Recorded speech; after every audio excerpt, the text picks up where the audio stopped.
You said that you love winning. What drives you more, the love of winning or the hate of losing?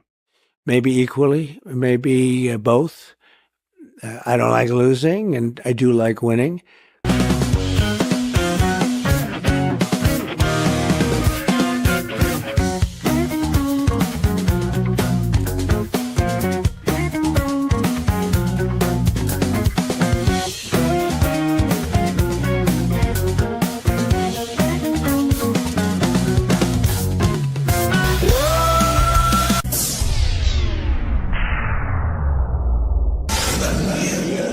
Say his name and he appears. This is a friendship that'll never ever end. Greetings and welcome to Winning Tonight. How's everybody doing out there? Hope you're all doing and living well. And happy Liberation Day. Let's start this evening out as always by thanking those awesome people out there in the winner's circle who make it happen on a monthly basis. Thank you guys so much for supporting the channel.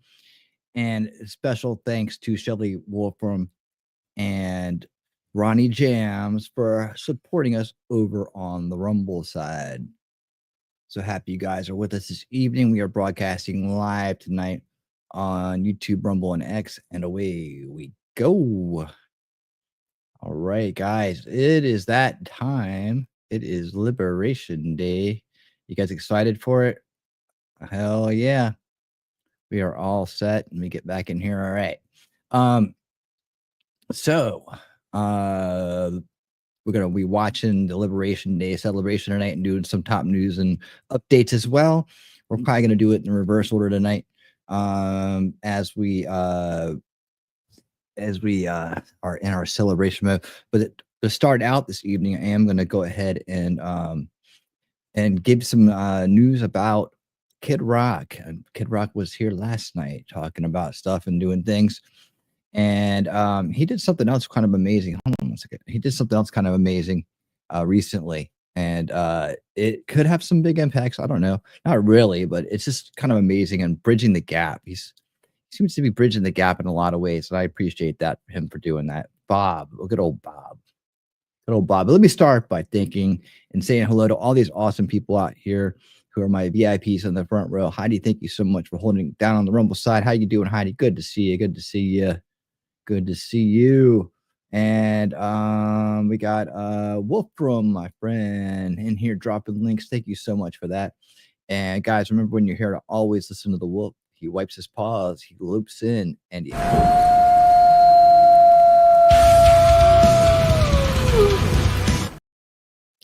and that's how you know the alpha mod is in the house.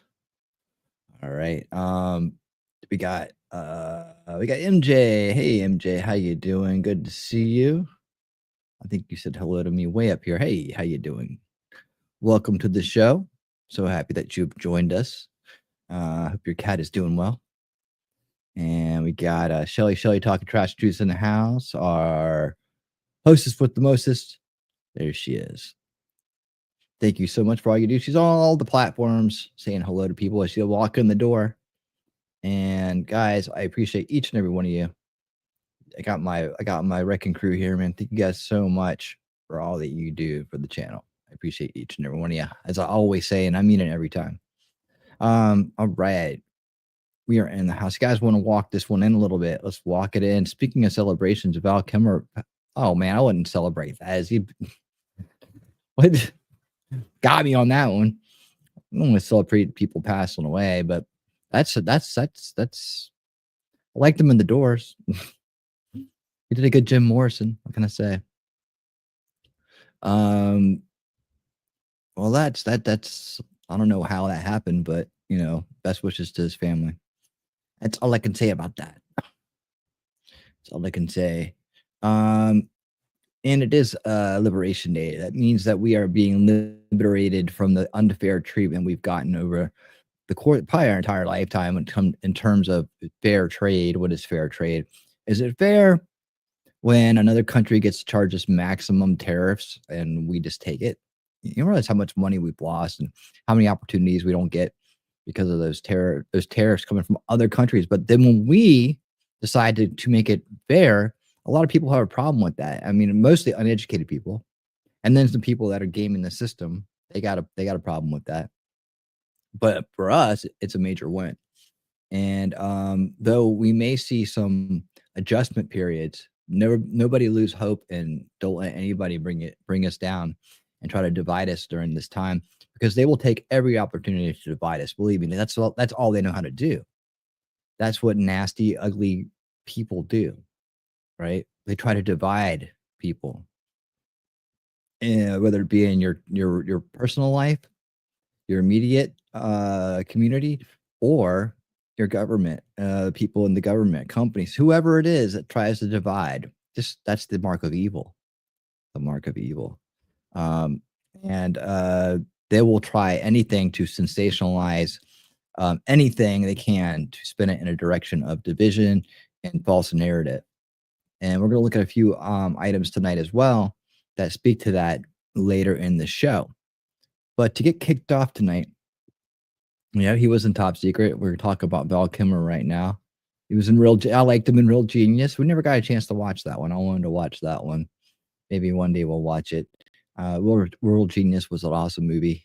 I watched that one many times. It was pretty fun. But The Doors I've probably seen, out of all of his films, I've probably seen that one the most. That's the one I've seen the most. How about you guys? Which ones have you seen the most of?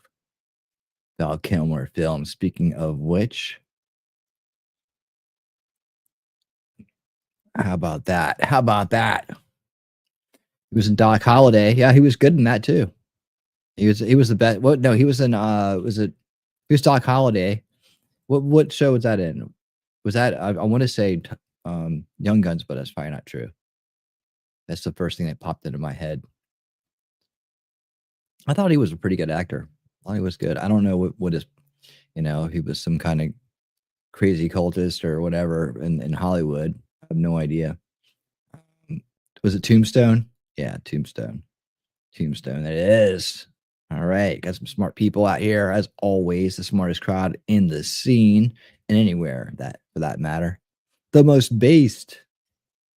Here we go. Tombstone, I'm your Huckleberry. What's up? Good to see you. Look at that. You got the picture right there. Nice.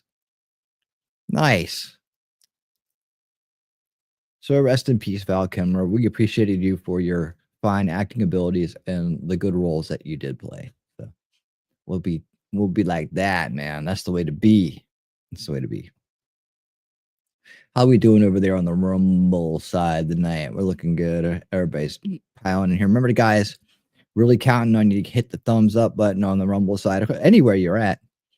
Good to see you, Amir. Good to see you. But especially Rumble, because that's how gets us out in the algorithm.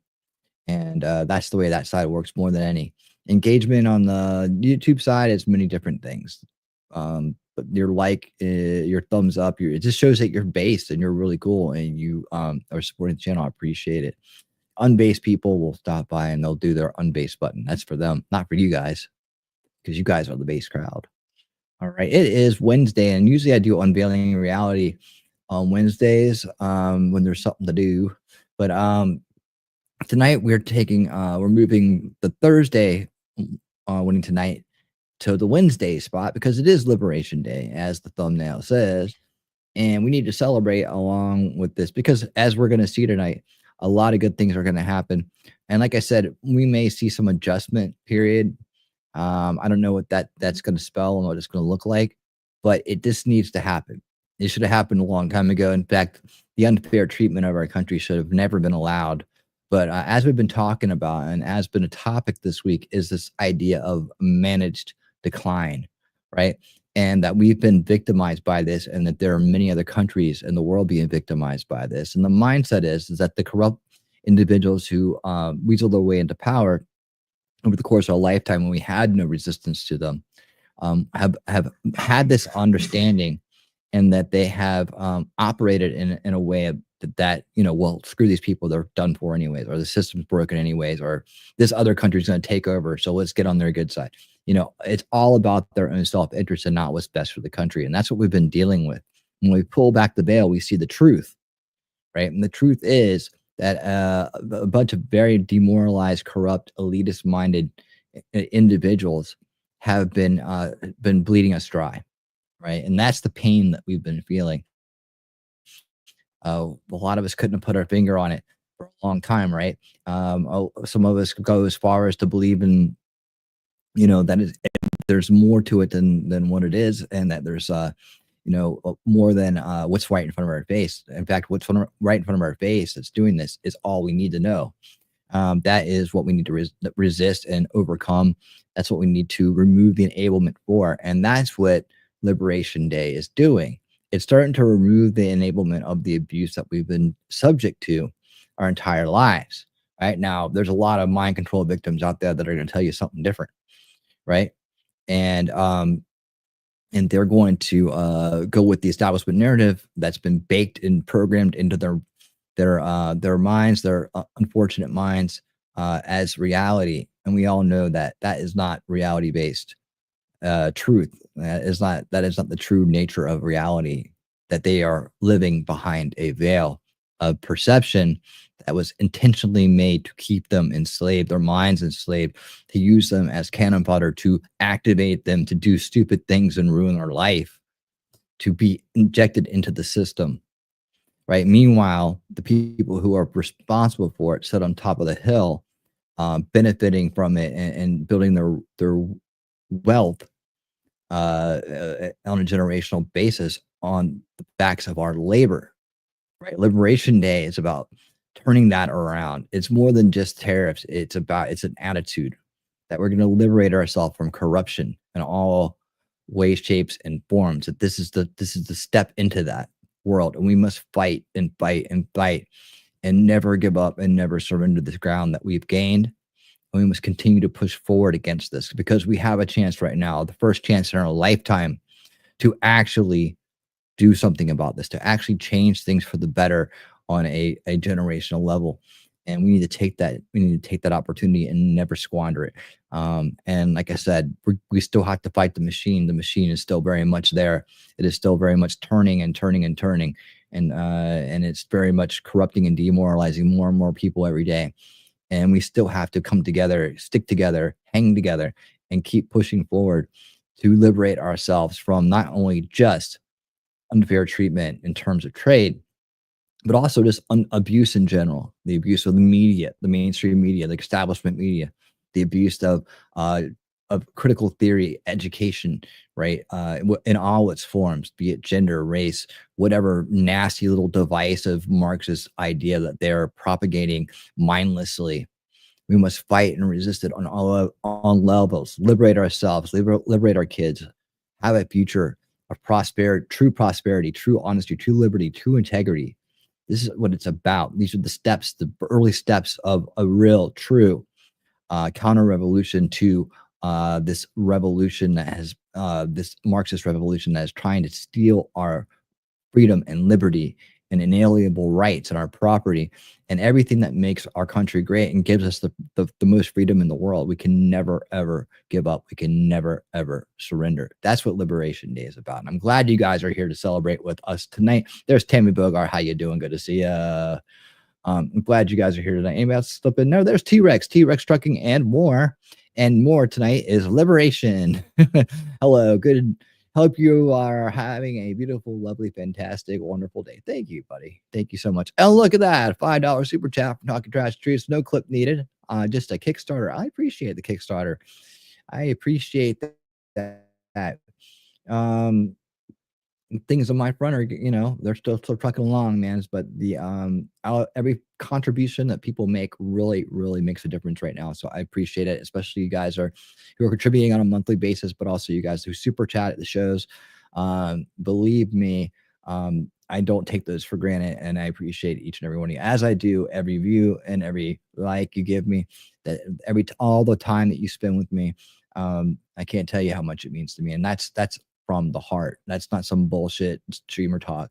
I'm not blowing smoke up anybody's ass or trying to smooze anybody with a bunch of bullshit talk, right? I'm straightforward and I'm direct, and I think that's what people like about me that come here. But when I say I appreciate it and it means a lot to me, That's right from the heart. That's no bullshit. And it's not just a saying, it's a real feeling. And I appreciate you guys. I do. And I hope you know that. I really do. But Liberation Day, right? It's so much more than that. We're going to get into the whole celebration day and we're going to go through all the ins and outs of it here coming up. But I want to go ahead and get to the first piece I have this evening. Let me go ahead and pull this up because Kid Rock is, we all remember Kid Rock, and he's got his style, right? He's got his style. He's got his way. There we go. Okay. I figured out how to get the tab to come to the top of the share screen now. Now I'm on fire. Minor improvements every show. That's what it's about. So you're not going to start, are you? Okay, there we go. All right, making sure I got it all straight for the best production, the best experience I can possibly bring you.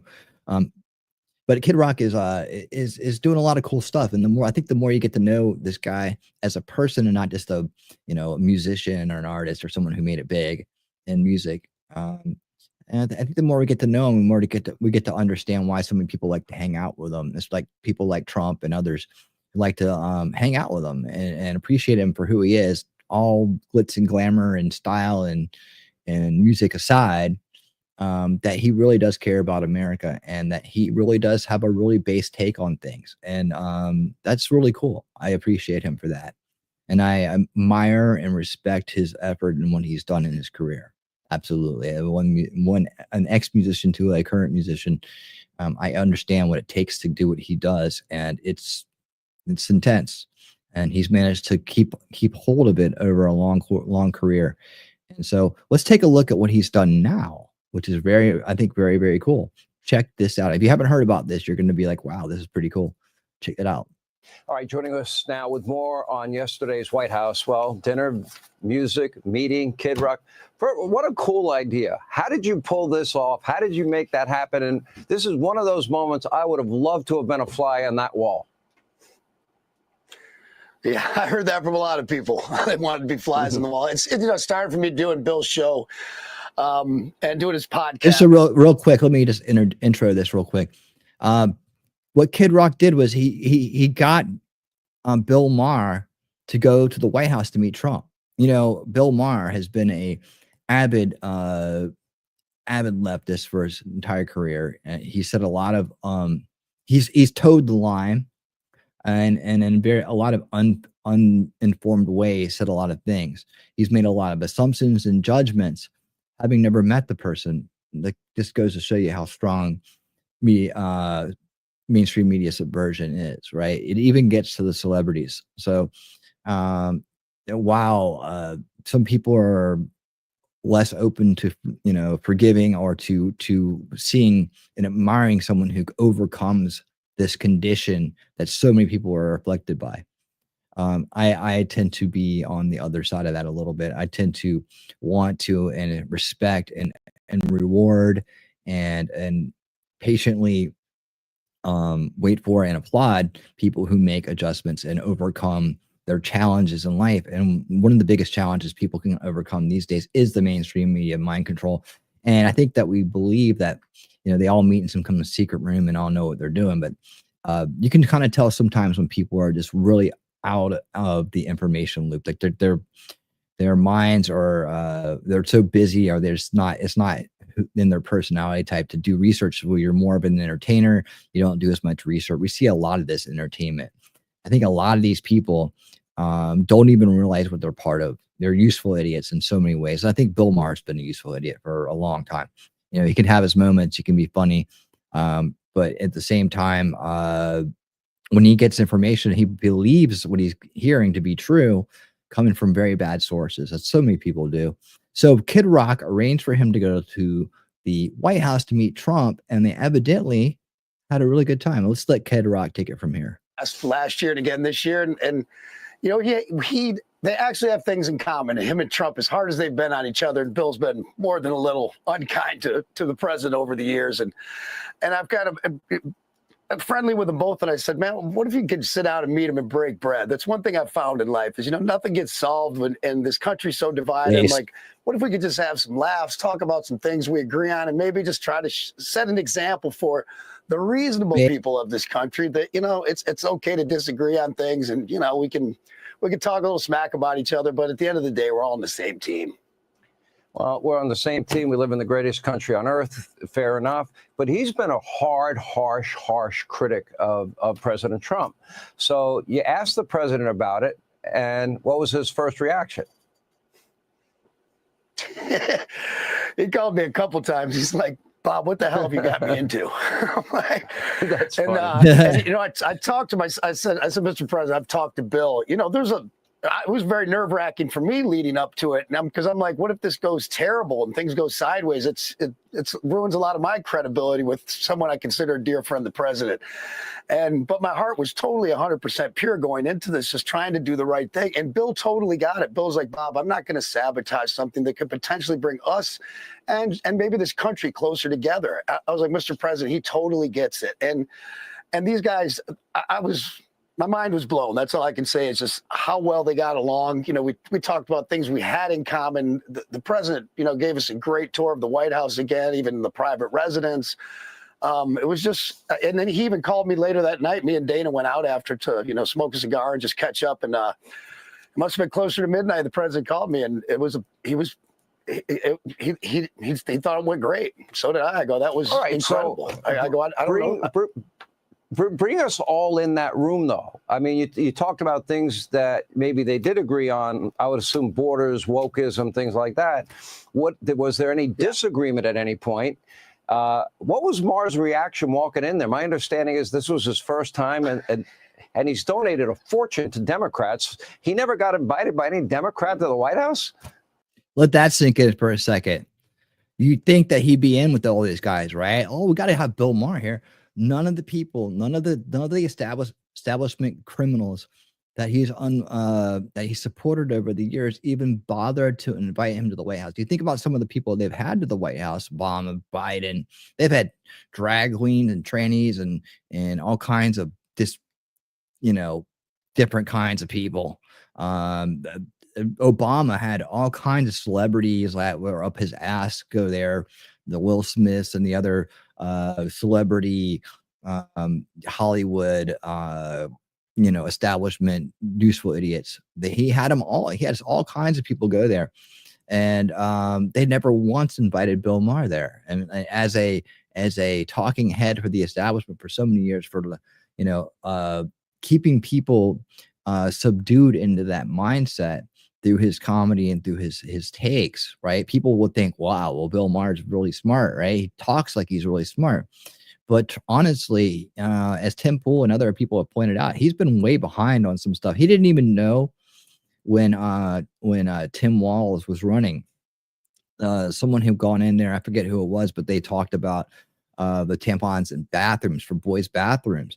And he thought that was silly, but it had already been enacted a year and a half earlier. He had no clue, right? But these people that he's enabled and helped over all these years never even bothered to invite him to the White House. But here is somebody that he's trashed and gone after and been part of this slander campaign, probably unwillingly, it seems like, at this point. Invites him in and is hospitable to him and nice to him and tries to meet him as a person. And I think this is a great example. I'm just really impressed with the story all the way around. I couldn't believe that when he said that he'd never been invited to the White House. And not only are we in the White House having dinner, but then the president's like, we'd like to see the private residence. I'm like, oh, again? Yes. And Bill's like, I've never even been here. And it just blew my mind, going up there and he's such a gracious host. You know how he is. He's so fun to be around. He's so pleasant, so funny, so smart, just a guy's guy. And, and all of us there are sticks and stones guys. So, jokes, we don't care about that. Like, a lot of these snowflakes over the years have been, you say one thing and they're all butt sore about it. Like, we don't care about that, but they are. Man, it was incredible just watching them be cordial. Dana was sitting there. Dana's like, man, you did a great thing, Bob. This is a great thing. And it really made me feel good. It made me feel proud to just, I've been a very polarizing figure in my own right. I get that. So just trying to do something good, and bring people together. You've been polarizing? No way. I don't believe that for 1 second. All right. So Bill's going to go on his show. And what do you think, based on being there, he's going to say? I think he's going to say nice things about the president. He's not going to have a MAGA hat on, and he's probably not going to vote Republican anytime. Is he going to have his lifetime? Will you have your outfit on? Your Evel Knievel, patriotic outfit. Oh, here's a fun story. So I was in the Oval Office with that outfit on, and so I brought a change of clothes for dinner.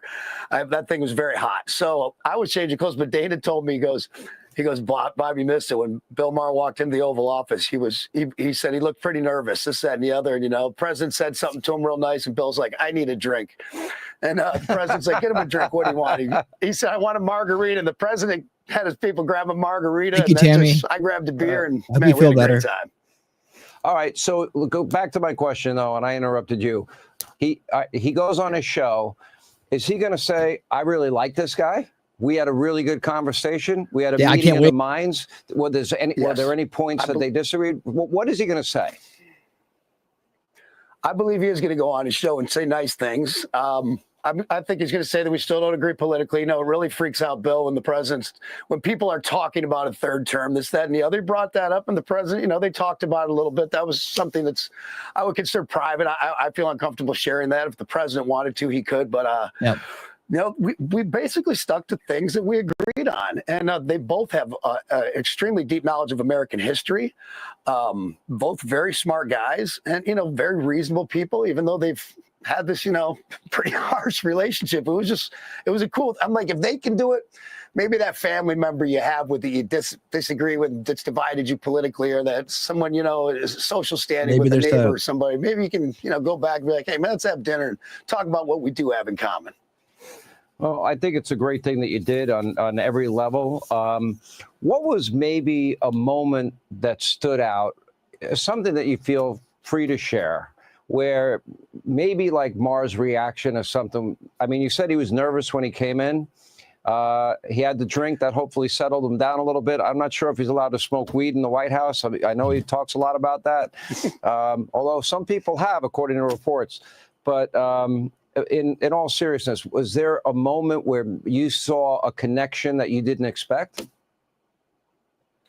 Oh, the whole dinner, the tour around the White House. It was, the president was so engaged with Bill. Usually me and Dana are very good friends with him. So, when we're in the room, he's usually pretty engaged with us. And he was so engaged with Bill the whole dinner. Me and Dana just kind of sat back and enjoyed the show. And our minds were both blown that, how gracious the president was to have him there, number one. That's a big deal to have him there, to reach out and say, to let me reach out and say, "Hey, can I bring this guy to dinner?" And he's like, "Yeah, let's try it.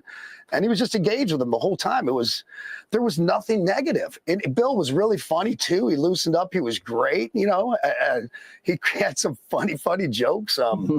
It just couldn't have gone better. I was really happy, very surprised. But what do you guys think of this, huh? If you keep this up, you might be the next, Middle East and European envoy to bring peace. Or maybe you can bring in the ladies of The View. That might be a fun moment too. That would be fun for sure. Can you imagine that? No, I don't think they would be able to contain themselves. I really don't. They'd lose it in front of them. Great thing that you did. I'm glad it worked out. Good for Bill for going. It'll be interesting to hear his comments. Kid Rock, always good to see you. And that outfit was kick-ass. Loved it. Great job. Hey, Sean Hannity here. All right. Hey, click very here. Cool. Oh, shoot. Very cool. Let me just click that. All right. I think that was awesome. And using that rock star power, right, to work across party lines, I guess is one way to say it. Using that rock star clout in good ways. And I really felt like what he was saying was from the heart when he said, maybe this is, gives hope to some people. Like, there is somebody out there that you've lost that you can possibly reconnect with.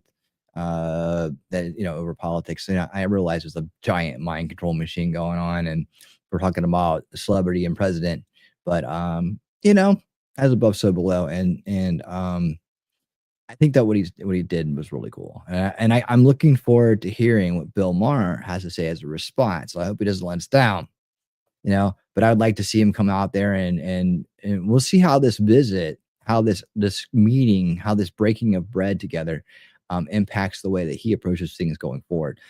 Maybe they exchange numbers. Maybe he's got a hotline. And call me if you have some questions. Call me if you want to know where I stand and why. And call me if you hear something and you want to hear it from the source instead of from somebody who's out to get me.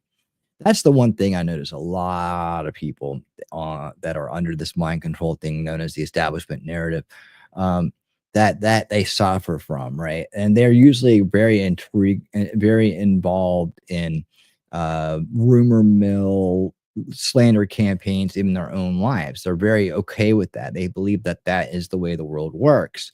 And in their world, it probably does work that way. But the truth of the matter is it doesn't have to, and that people going around trashing people behind their backs is the lowest form of humanity we possibly have. It's cowardness. It's if you know someone like that that does that, that what you can think about that too. I mean, I get it. Sometimes people have to talk about something, but when they literally go out and they try to subtly and sometimes very unsubtly trash somebody like this, bringing up rumors, secondhand hearsay information, third hand, made up in their own head.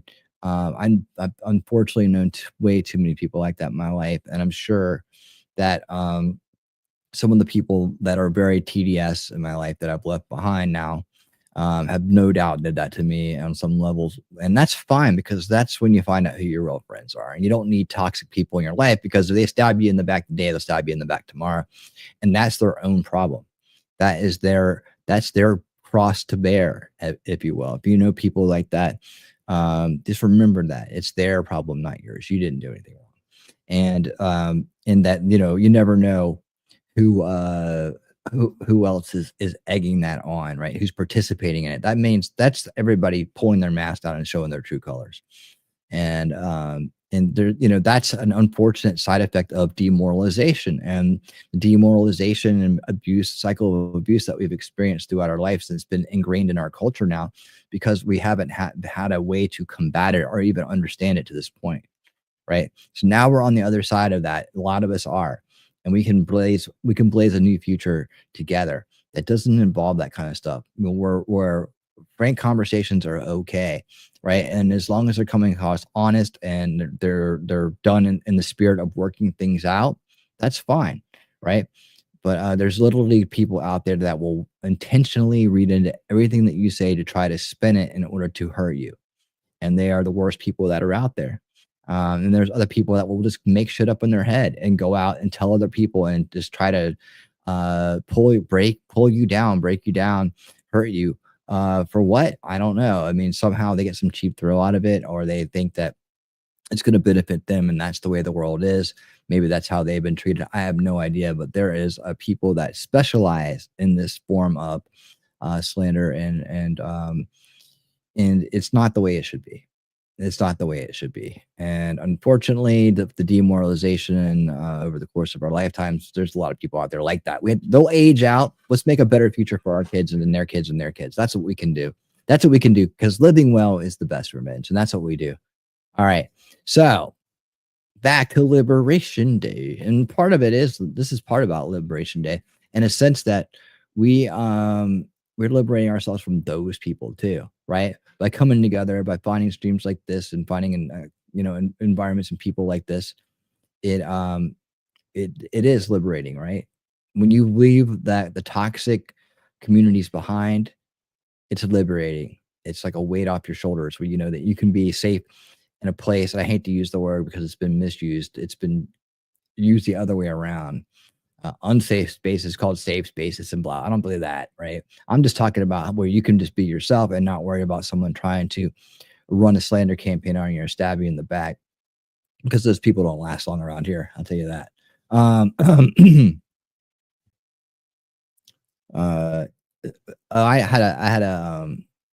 had a great mentor that said everybody needs their ass kicked at least once a day.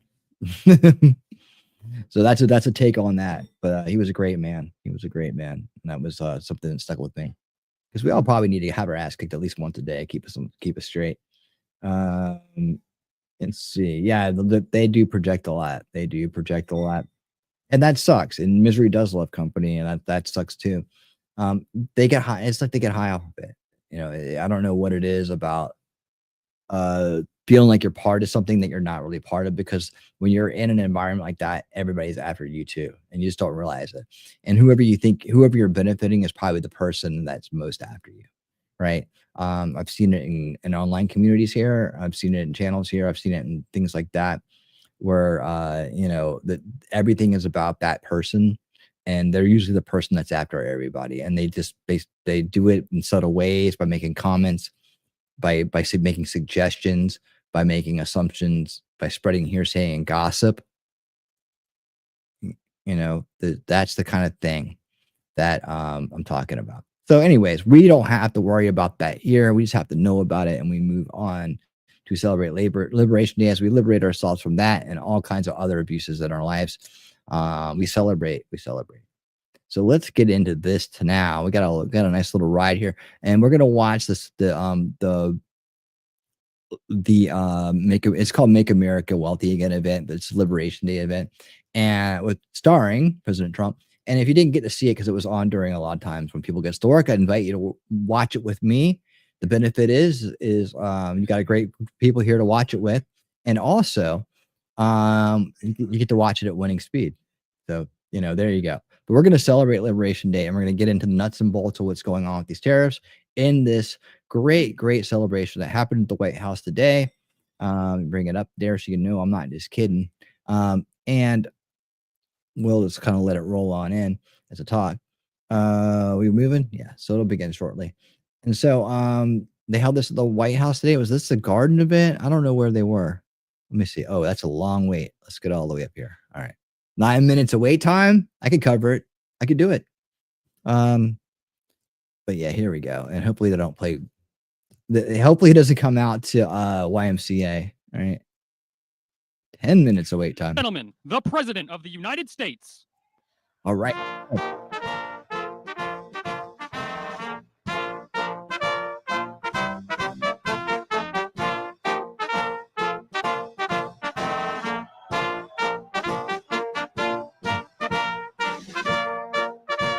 Look at him. He's looking great.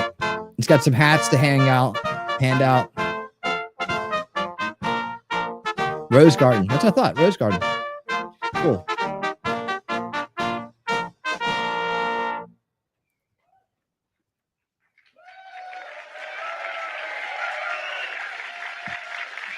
See anybody you know there?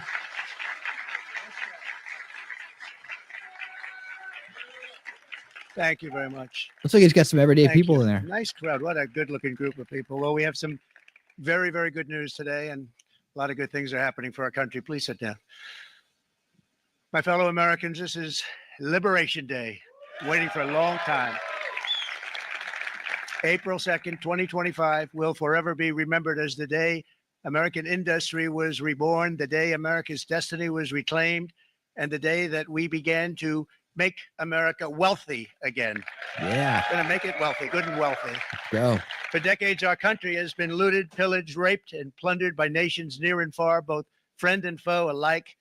American steel workers, auto workers, farmers, and skilled craftsmen. We have a lot of them here with us today. They really suffered gravely. They watched in anguish as foreign leaders have stolen our jobs, foreign cheaters have ransacked our factories, and foreign scavengers have torn apart our once beautiful American dream. We had an American dream that you don't hear so much about. You did 4 years ago, and you are now, but you don't too often, and for many years and decades even, you didn't hear too much about. Our country and its taxpayers have been ripped off for more than 50 years, but it is not going to happen anymore. It's not going to happen. In a few moments, I will sign a historic executive order instituting reciprocal tariffs on countries throughout the world. Reciprocal, that means they do it to us and we do it to them. Very simple. Can't get any simpler than that.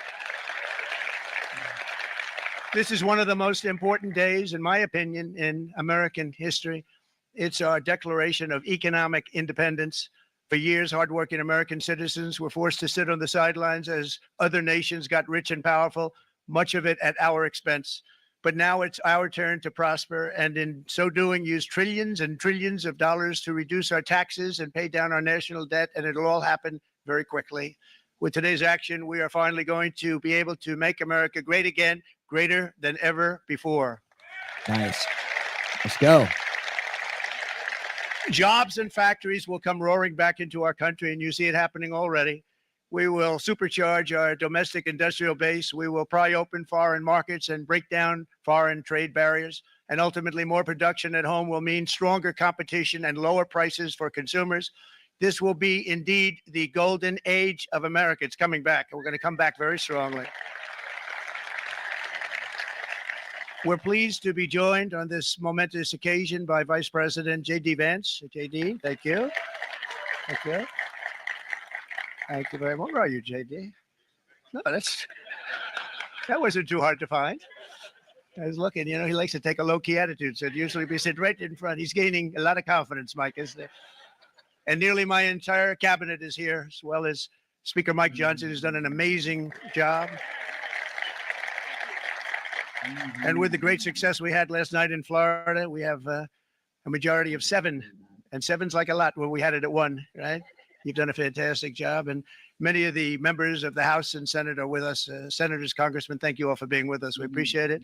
For decades, the United States slashed our trade barriers on other countries, while those nations placed massive tariffs on our products and created outrageous non-monetary barriers to decimate our industries. And in many cases, the non-monetary barriers were worse than the monetary ones. They manipulated their currencies, subsidized their exports, stole our intellectual property, imposed exorbitant VAT taxes to disadvantage our products, adopted unfair rules and technical standards, and created filthy pollution havens. They were absolutely filthy, but they always came to us and they said, we're violating, we should pay for it. It's all detailed in a very big report by the U.S. Trade Representative on foreign trade barriers. And I'll just hold it up for you. It's available, and you don't have to pay too much. As I understand it, you'll pay nothing. It's a lot of work for something, actually, because it's a special book. It's frankly, it's very upsetting when you read it, when you see what people have been doing to us for 30 years. This all happened with no response from the United States of America, none whatsoever. But those days are over. Let me offer just a few examples of the vicious attacks our workers have faced for so many years. The United States charges other countries only a 2.4 tariff on motorcycles. Meanwhile, Thailand and others are charging much higher prices, like 60%. India charges 70%. Vietnam charges 75%, and others are even higher than that. Likewise, until today, the United States has for decades charged a 2.5 tariff. Think of that, 2.5%. On foreign-made automobiles. The European Union charges us more than 10% tariffs, and they have 20% VATs, much, much higher. India charges 70%, and perhaps worst of all are the non-monetary restrictions imposed by South Korea, Japan, and very many other nations. As a result of these colossal trade barriers, 81% of the cars in South Korea are made in South Korea. 94% of the cars in Japan are made in Japan. Toyota sells 1 million foreign-made automobiles into the United States, and General Motors sells almost none. Ford sells very little. None of our companies are allowed to go into other countries. And I say that, friend and foe. And in many cases, the friend is worse than the foe in terms of trade. It makes sense, though, right? You never see American cars over in other parts of the world. Such horrendous imbalances. Unless they're very old. Have devastated our industrial base and put our national security at risk. I don't blame these other countries at all for this calamity. I blame former presidents and past leaders who weren't doing their job. They let it happen. And they let it happen to an extent that nobody can even believe. That's why, effective at midnight, we will impose a 25% tariff on all foreign-made automobiles. You can make them here. It's really easy. Brian, I'd like to have you come up here for a second, okay? I just see him sitting. He's been a fan of ours. And he understands this business a lot better than the economists, a lot better than anybody. Brian, say a few words, please, would you? Thank you. Man, I just had this flashback to some game I used to play or something like that. That had something to do with that, making things over there. But if you came here and made them that, you could save money. I can't remember what game it is, though. It's a great honor to have you. Thanks. Thank you, Mr. President.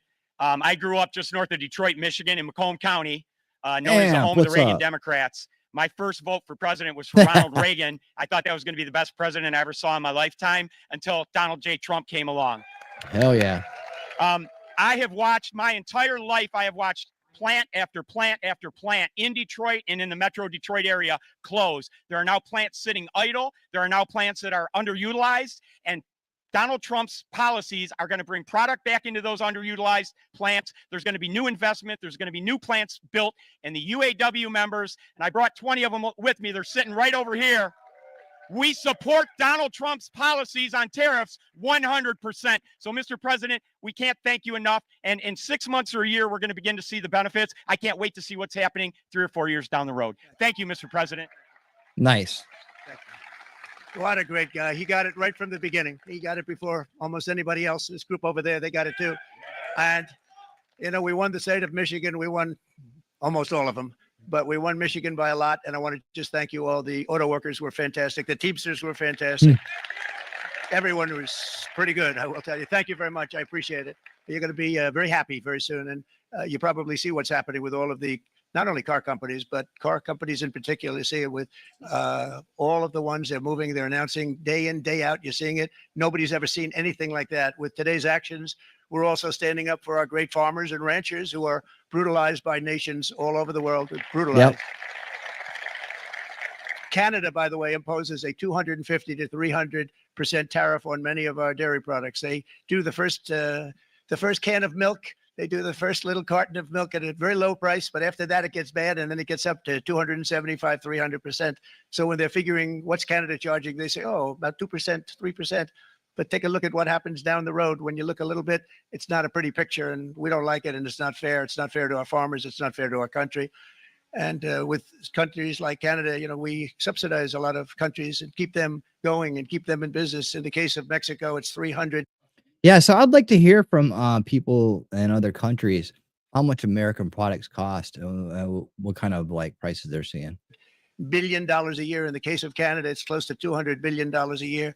And I say, why are we doing this? Why are we doing this? I mean, at what point do we say you got to work for yourselves, and you got to, this is why we have the big deficits. This is why we have that amount of debt that's been placed on our heads over the last number of years. And we're really not taking it anymore. Through non-tariff barriers, the European Union bans imports of most American poultry. You understand? They say, we want to send you our cars. We want to send you everything, but we're not going to take anything that you have. Australia bans, and they're wonderful people and wonderful everything, but they ban American beef, yet we imported $3 billion of Australian beef from them just last year alone. They won't take any of our beef. They don't want it because they don't want it to affect their farmers. And you know what? I don't blame them, but we're doing the same thing right now, starting about midnight tonight, I would say. And China charges American rice farmers an overquota, it's called, a tariff rate of 65%. South Korea charges 50. Actually, they charge different, from 50% to 513%. And Japan, our friend, charges us 700%. But that's because they don't want us selling rice and other thing. Who can blame them, Madam Secretary? Agriculture, great job you did on eggs, by the way. The egg prices came down 50%. You got them down 50%. Once we got involved, they were going through the sky. The egg prices, they were going through the sky, and you did a fantastic job. Now we have lots of eggs, and they're much cheaper, down about 59% now, and they're going down further.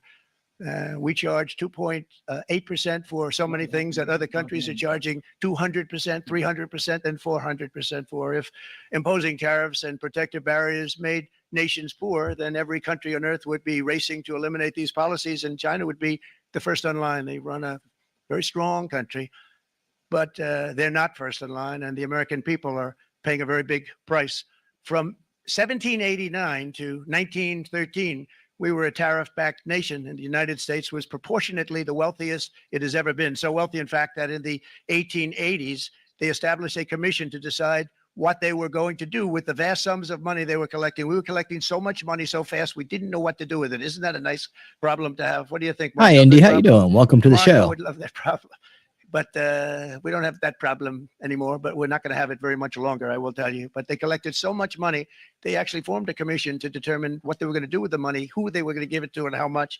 Then in 1913, for reasons unknown to mankind, they established the income tax so that citizens, rather than foreign countries, we know would why they start did paying that. the money necessary to run our government. Then in 1929, it all came to a very abrupt end with the Great Depression.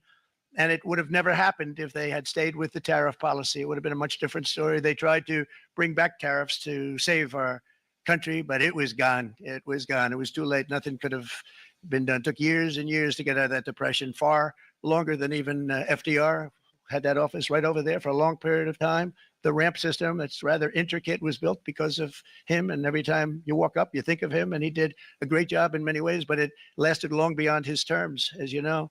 But it's not too late any longer, and we're going to start being smart, and we're going to start being very wealthy again. We're going to be wealthy as a country because they've taken so much of our wealth away from us. We're not going to let that happen. We truly can be very wealthy. We can be so much wealthier than any country. It's not even believable, but we're getting smart. Nearly a century later, in the face of unrelenting economic warfare, the United States can no longer continue with a policy of unilateral economic surrender. We cannot pay the deficits of Canada, Mexico, and so many other countries. We used to do it. We can't do it anymore. We take care of countries all over the world. We pay for their military. We pay for everything they have to pay. And then when you want to cut back a little bit, they get upset that you're not taking care of them any longer. But we have to take care of our people, and we're going to take care of our people first. And I'm sorry to say that. I'm not. Do it.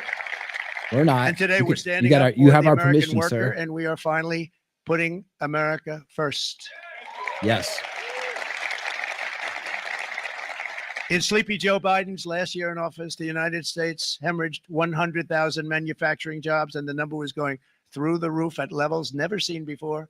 And our trade deficit reached a record $1.2 trillion, which is unheard of. Since the beginning of NAFTA, the worst trade deal ever made. It was a horror show. I was able to terminate it. They all said you'd never be able to get it out. We had to get approval from Congress to get it terminated. We had to live with that deal. It was the worst deal, worst trade deal ever made by far. But since the very beginning of NAFTA, our country lost 90,000 factories. Think of what that is, 90,000. Think about putting a map up and putting text on it. You wouldn't have enough room. 90,000. I said, is that possible? We had it checked 4 different times, and it was actually somewhat higher than that. And 5 million manufacturing jobs were lost while racking up trade deficits of $19 trillion. That was the worst trade deal ever made. As a result of these gigantic losses, foreign nations now own $26 trillion more of American assets than think of this, than the Americans own of their own foreign assets or other foreign assets. The United States can no longer produce enough antibiotics to treat our sick. We have a tremendous problem. We have to go to foreign countries to treat our sick. If anything ever happened from a war standpoint, we wouldn't be able to do it. We import virtually all of our computers, phones, televisions, and electronics. We used to dominate the field, and now we import it all from different countries. A single shipyard in China now produces more ships every year than all of the American shipyards combined. Think of that. And it was a business that we used to dominate. We used to dominate it totally. In short, chronic trade deficits are no longer merely an economic problem. They're a national emergency that threatens our security and our very way of life. It's a very great threat to our country. And for these reasons, starting tomorrow, the United States will implement reciprocal tariffs on other nations. It's been a long time since we even thought of that. We used to think about it a lot. We didn't think about it for many decades, and you see what's happened. For nations that treat us badly, we will calculate the combined rate of all their tariffs, non-monetary barriers, and other forms of cheating. And because we are being very kind, we're kind people, very kind. You're not so kind when you get ripped off with your salaries. My auto worker friends and my Teamster friends and all of the unions that typically voted Democrat, they're not voting Democrat anymore because worker, whether union or non-worker, they're for the Republicans now. That's what happened. But we will charge them approximately half of what they are and have been charging us. So the tariffs will be not a full reciprocal. I could have done that, yes, but it would have been tough for a lot of countries who didn't want to do that. I'd like to see the chart if you have it. Could you bring it up, Howard? This is our great Secretary of Commerce, Howard Lutnick. Thanks, Howard. Lutnick, check out this chart. So if you look at that, China, first row, It's pretty China, hard to see. 67%. That's tariffs charged to the USA, including currency manipulation and trade barriers. So 67%, I think you can, for the most part, see it. Those with good eyes, with bad eyes. We didn't want to bring, it's very windy out here. We didn't want to bring out the big charts because it had no chance of standing. Fortunately, we came armed with a little smaller chart. So it's 67%. So we're going to be charging a discounted reciprocal tariff. Real quick, can you imagine Biden trying to hold this sign up and talk about it? Just think about that for a second. Of 34%. I think, in other words, they charge us, we charge them less. So how can anybody be upset? They will be because we never charge anybody anything. But now we're going to charge. I mean, we're even doing them a favor. It's like our reciprocal tariffs are only 34%, but they are 67%. I don't know why you don't just go tick for tat, man. In some cases, I think we do, but for some countries, I guess with other arrangements or something like that, it's a little different. European Union, they're very tough, very, very tough traders. You think of European Union, very friendly. They rip us off. It's so sad to see. It's so pathetic. 39%, we're going to charge them 20%. So we're charging them essentially half.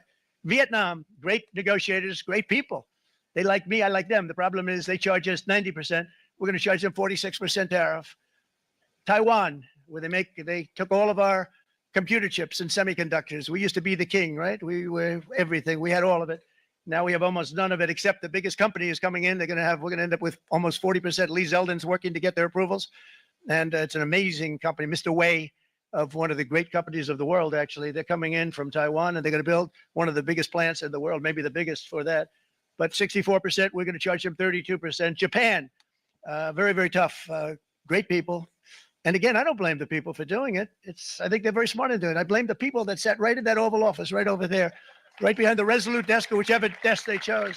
And thank you for the $5 super chat. 46%. They would charge us 46% and much US higher for certain SmackDown items Day. like Yes. cars, little items Thank like you. cars. 46%, we're charging them 24%. India, very, very tough, very, very tough. The prime minister just left, and he's a great friend of mine, but I said, you're a friend of mine, but you're not treating us right. They charge us 52%. You have to understand, we charge them almost nothing for years and years and decades. And it was only 7 years ago when I came in, we started with China charging. We took in hundreds of billions of dollars from China in tariffs, and they understood, honestly. President Xi understood. He said, look, I understand. And the other countries, and they all understand. We're going to have to go through a little tough love, maybe, but they all understand. They're ripping us off, and they understood it. Prime Minister of Japan, Shinzo Abe. He was a fantastic man. He was unfortunately taken from us, assassination. But I went to him and I said, Shinzo, we have to do something. Trade is not fair. He said, I know that. I know that. And he was a great gentleman. He was a fantastic man, but he understood immediately what I was talking about. I said, Shinzo, we have to do something. He said, I know that. And we worked out a deal, and it would have been a much better deal. But frankly, there were many years left in the deal that was made previous to my getting there, but it was something. If you look at Switzerland, 61% to 31%, Indonesia, Malaysia, Cambodia. Oh, look at Cambodia, 97%. We're going to bring it down to 49. They made a fortune with the United States of America. United Kingdom, 10%, and we'll go 10%. So we'll do the same thing. South Africa, 60%, 30%, and they've got some bad things going on in South Africa. We're paying them charge them more. billions of dollars, and we cut the funding because a lot of bad things are happening in South Africa. The fake news ought to be looking at it. They don't want to report it. They don't want to do it. Brazil, 10%, 10%. Bangladesh is 74%. So you see what's going on. Yep. Pakistan, 58%. Sri Lanka, 88%. So what we're doing is we're taking not the full, we could take the full 88%. Thanks a lot. He's doing a very good job. How's he doing? All right. I think you better take it with you. It's not going to last very long. He's going to put it, it's going to follow you down with the wind. I brought a hat just in case it got too windy, but here's, would anybody like a hat? Nice. I'm not giving it to a cabinet. I'm giving it to the auto workers. Come here. Thank you, fellas. Get it. That's it. That's it. Right on, dude. They deserve it Put more on. than our cabinet. There you go. Our cabinet has plenty of hats. But you see the numbers. The numbers are so disproportionate. Dark Kitty, They're so what's unfair. up? At the same Yes. time, we will establish Welcome. a minimum baseline tariff of 10%. You notice that on the chart. And real quick before he just got through showing the chart. As this is another great thing about rewatching with friends. We can stop and talk about it a little bit here and there. I don't normally do that, but some of this stuff I want to talk about. Like, who could disagree with what he just did? Like, they don't even have an argument for it on the other side. It's just because he's doing it, they don't want it. But who could disagree with that? If it was in your own life, and anybody, even the disagreeers, if this was happening to you in your own life, you want to be able to make it fair. And we didn't even go 50-50 on this. I don't even know why in some cases we didn't do that. There must be other reasons that we came in underneath what they were doing to us. Maybe that has to do with being, the world reserve currency or something like that. Maybe we gave them the difference on that. It probably going to work out just fine. But I mean, who could disagree with that when you're getting ripped off by something, right?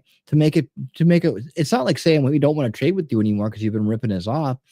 We're saying, hey, we're gonna make this more fair. You're gonna stop bleeding us dry.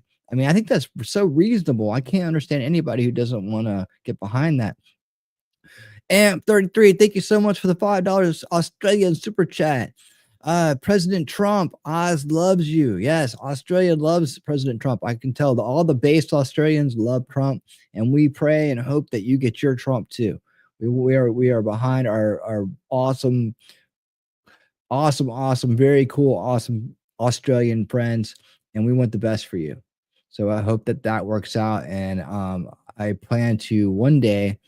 When I make my fortune, I don't know how that's going to happen or when or if it ever will. But if I ever do, I want to go to Australia, and I want to go to Jamala, the Jamala Wildlife Preserve.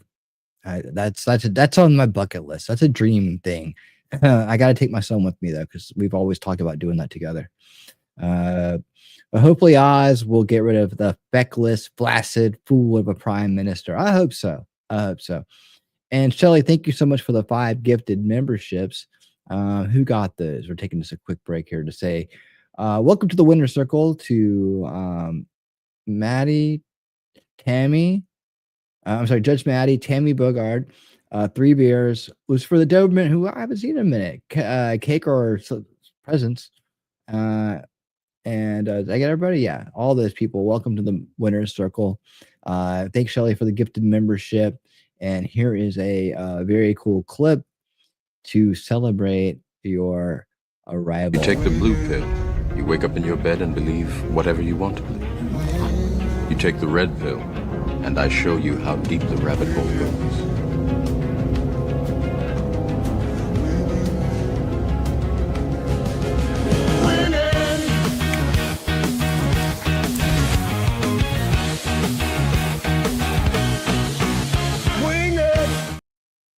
There we go. All right. Thank you so much for that. Let's get back to it. And that'll be on other countries to help rebuild our economy and to prevent cheating. So we're going to have a minimum of cheating, and we're going to be very severe on the people that at the gate that watch the tariffs and watch the product coming in, because there's been a lot of bad things happening at the gate because the money is so enormous that you're talking about. There's never been probably anything like it in terms of the enormity. And there are a lot of bad things happen at the people that do the check-in, and they're looking at 10-year jail sentences if they do play. We're going to treat them so good, but if they cheat, the repercussions are going to be extremely strong. Foreign nations will finally be asked to pay for the privilege of access to our market, the biggest market in the world. We're right now the biggest market in the world. We had a great country 4 years ago in terms of the economics. We were doubling up on China. We were doing so well. Nobody was going to catch us, but so much of it slipped away over the last 4 years under Biden. I campaigned on this policy throughout last year, and today that promise was made, and it was also a promise, as you know, that was kept. Promises made, promises kept. Right. To any company that objects to our common sense reciprocal tariffs, again, reciprocal, back and forth, back and forth. And I call this kind reciprocal. This is not full reciprocal. This is kind reciprocal. But what we do is we cut it in half. We charge them. My answer is very simple. If they complain, if you want your tariff rate to be 0, then you build your product right here in America, because there is no tariff if you build your product in America. Mm-hmm. And we've seen companies coming in like we've never seen before. Likewise to all of the foreign presidents, prime ministers, kings, queens, ambassadors, and everyone else who will soon be calling to ask for exemptions from these tariffs. I say, terminate your own tariffs, drop your barriers, don't manipulate your currencies. They manipulate their currencies like nobody can even believe, which is a bad, bad thing and very devastating to us, and start buying tens of billions of dollars of American goods. Tariffs give our country protection against those that would do us economic harm. And many people were looking to do us economic harm. Maybe not so obviously, but they were doing tremendous economic harm. But even more importantly, they will give us growth. These tariffs are going to give us growth like you haven't seen before. And it'll be something very special to watch. I am so looking forward. And Brian, it's going to happen even faster than you said. You know, you might say, but it's already started. It's already started. Work's already begun on plants all around the country. And you see that it's before. These are big, rich companies. We have $61 billion started on a big plant going up. It's going to be announced over the next 2 days. And they already started work. Many of these the biggest companies in the world They've committed to build, build, build. We're going to build, build, build, sir. And they came here to see me, and they wanted to know if they could have a press conference. I do as many as I can. I'm pretty busy trying to stop Russia and Ukraine and the Middle East. We got to stop that. We got to stop the Houthis, which we're making tremendous. They like shooting ships down and out of the water, sinking ships. They get a kick out of it, but they're not getting such a kick out of it now, are they, Mr. Secretary? They're not getting such a kick out of that now. Eats there. But here are just a short list of some of the companies that have already announced and committed to investment. And this is a company that built its factories and its plants in China. Apple is going to spend $500 billion. They never spent money like that here. They're going to build their plants here. SoftBank, OpenAI, and Oracle, great companies, are investing $500 billion almost immediately. NVIDIA, a hot company, is investing hundreds of billions of dollars. They just announced TSMC. That's a big deal. The biggest, most important company in the How world of you chips doing, from man? Hope you're Taiwan, feeling good. with no investment from us, is investing $200 billion. And they said the reason was, number one, the election of November 5th, and number two, the tariffs. They don't want to pay the tariffs, and the way they're not paying it is to build their plant here. So we're going to go from almost no percentage. We used to have 100% of the chip market. Now it's all in Taiwan. Almost all of it's in Taiwan, a couple of other countries, but mostly in Taiwan. And think of it, we had 100%. We lost it because of people in that office that didn't do their job. They allowed it to be stolen from us. Johnson & Johnson, great company, $55 billion. Eli Lilly, $27 billion. Meta is investing $500 billion. Wow. DeMac is investing $20 billion. CMA, CGM, $20 billion. And then you have Merck and Clarios, Stellantis, General Motors, GE Aerospace, Honda, Nissan, Hyundai are all putting in billions and billions of dollars, and they're committed 100%. So nice. And we've never had, It's and a crank. this is after 2.5 months. This is not, this Two is and a half after months. just a short, this all took place as soon as we came out with what everybody wanted to do. You know, I watched a gentleman today on television, used to work with Lee Iacocca, a very respected automobile person. And he said, you know, because they're asking people, they try and get as many negative people as they can, but they can't find them too much. It's pretty hard to find in terms of what we're doing, especially when they see all this investment. They said, so tell me, what do you think of what Trump is doing from the automobile standpoint? He said, I can't believe it. Somebody is That's finally, very an nice older of you, guy, Em. real pro, That's really very top cool. guy with Lee Iacocca. He said, I never thought I'd see the day when this would happen, where somebody had the courage to go and do what has to be done. This is transforming our nation. Our entire nation is going to be transformed, not only with the cars, but on every single other item that's built. We're going to become an industrial powerhouse. And he said that so beautifully today. In fact, I'm going to find out, I'm going to get a tape. And Bruce, I'm going to get that tape and I'm going to send it to you out in Long Island, and you're going to play it for the people and all your union workers and your non-union workers out there. You got a pretty even split.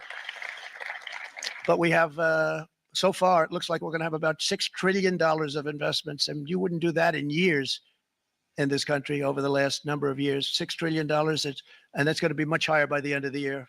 And think of what $6 trillion is. You wouldn't have even a small percentage of that under this other system. We're going to be an entirely different country, and it's going to be fantastic for the workers. It's going to be fantastic for everyone. There will never have been a transformation of a country like the transformation that's already happening in the United States of America. It's an incredible thing to watch, and it's incredible to meet with the top people that you read about, very wealthy people, or people that are great managers and executives and presidents of big public companies, and to watch the enthusiasm they have now that they didn't have. They gave up on our country. They went to foreign countries and they built. Companies are pouring into our country at levels never seen before, with jobs and money to follow. And it's really beautiful. In the coming days, there will be complaints from the globalists and the outsourcers and special interests and the fake news. Fake news will always complain. Calling it But out. never forget, every prediction our opponents made about trade for the last 30 years has been proven totally wrong. They were wrong about NAFTA. They were wrong about China. They were wrong about the Trans-Pacific Partnership, which would have been a disaster if I didn't terminate it. If I didn't terminate that, United Auto Workers, you would have had no jobs in this country. You would have had no jobs. It was all going to other countries. In my first term, they said tariffs would crash the economy. Instead, we built the greatest economy in the history of the world. And again, I have great respect for President Xi of China, great respect for China, but they were taking tremendous advantage of us. And I commend them for that. I say, hey, if you can get away with it, that's okay. But, they understand exactly what's happening, and they probably, most of them are saying it's about time they did something, but, and they're going to fight, and they're going to fight fair. Everyone's going to fight. It's like, I say to the leaders, look, you got to take care of your country, but we have to start taking care of our country now. We can't do what we've been doing for the last 50 years. From the day of my election, the stock market went up in my first term, 88%. with NASDAQ going up 155%, more than any president has ever had in any term in office by far. And I think we're going to blow that away. And maybe the numbers won't show, but I think they're going to show much better than even those numbers. But what you're going to see is you're going to see activity, that empty, dead sites, factories that are falling down. Those factories will be knocked down, and they're going to have brand new factories built in their place. They're not only talking about renovating, they're talking about brand new, the best anywhere in the world, the biggest anywhere in the world. I have a friend who builds car plants, and I said, I want to see the biggest and the best. He said, well, we have to go to Mexico. I said, no, I want to see it in the United States. He said, we're not building them. And then this is a year and a half ago during the campaign. He said, we're not building it. You'd have to go to Mexico. When I was starting to decide to run, and I went to number one in the polls very rapidly, I want to say, like, let's say in the first hour. And then shortly thereafter, it looked like I was going to win. And the fake news was saying, oh, no, don't do this. What they don't know is if I didn't win, they would have really been in trouble because nobody wants to read them anyway.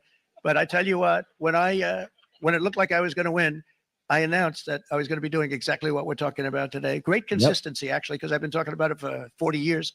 But because I saw what was happening 40 years ago. If you look at my old speeches when I was young, very handsome, my old speeches, and that people would say I'd be on a television show. I'd be talking about how we were being ripped off by these countries. I mean, nothing changes very much. The only thing that changed were the countries, but nothing really changes. But, it's why it's such an honor. It's such an honor to be finally able to do this. If you look at China, I took in hundreds of billions of dollars in my term, hundreds of billions. They never paid 10 cents to any other president, and yet they paid hundreds of billions, so much so that Biden couldn't do anything. They wanted to try and terminate it because he had a very special relationship with China. You know what the relationship was? He had a special relationship. But the numbers were so big. The numbers were so big that they couldn't do it.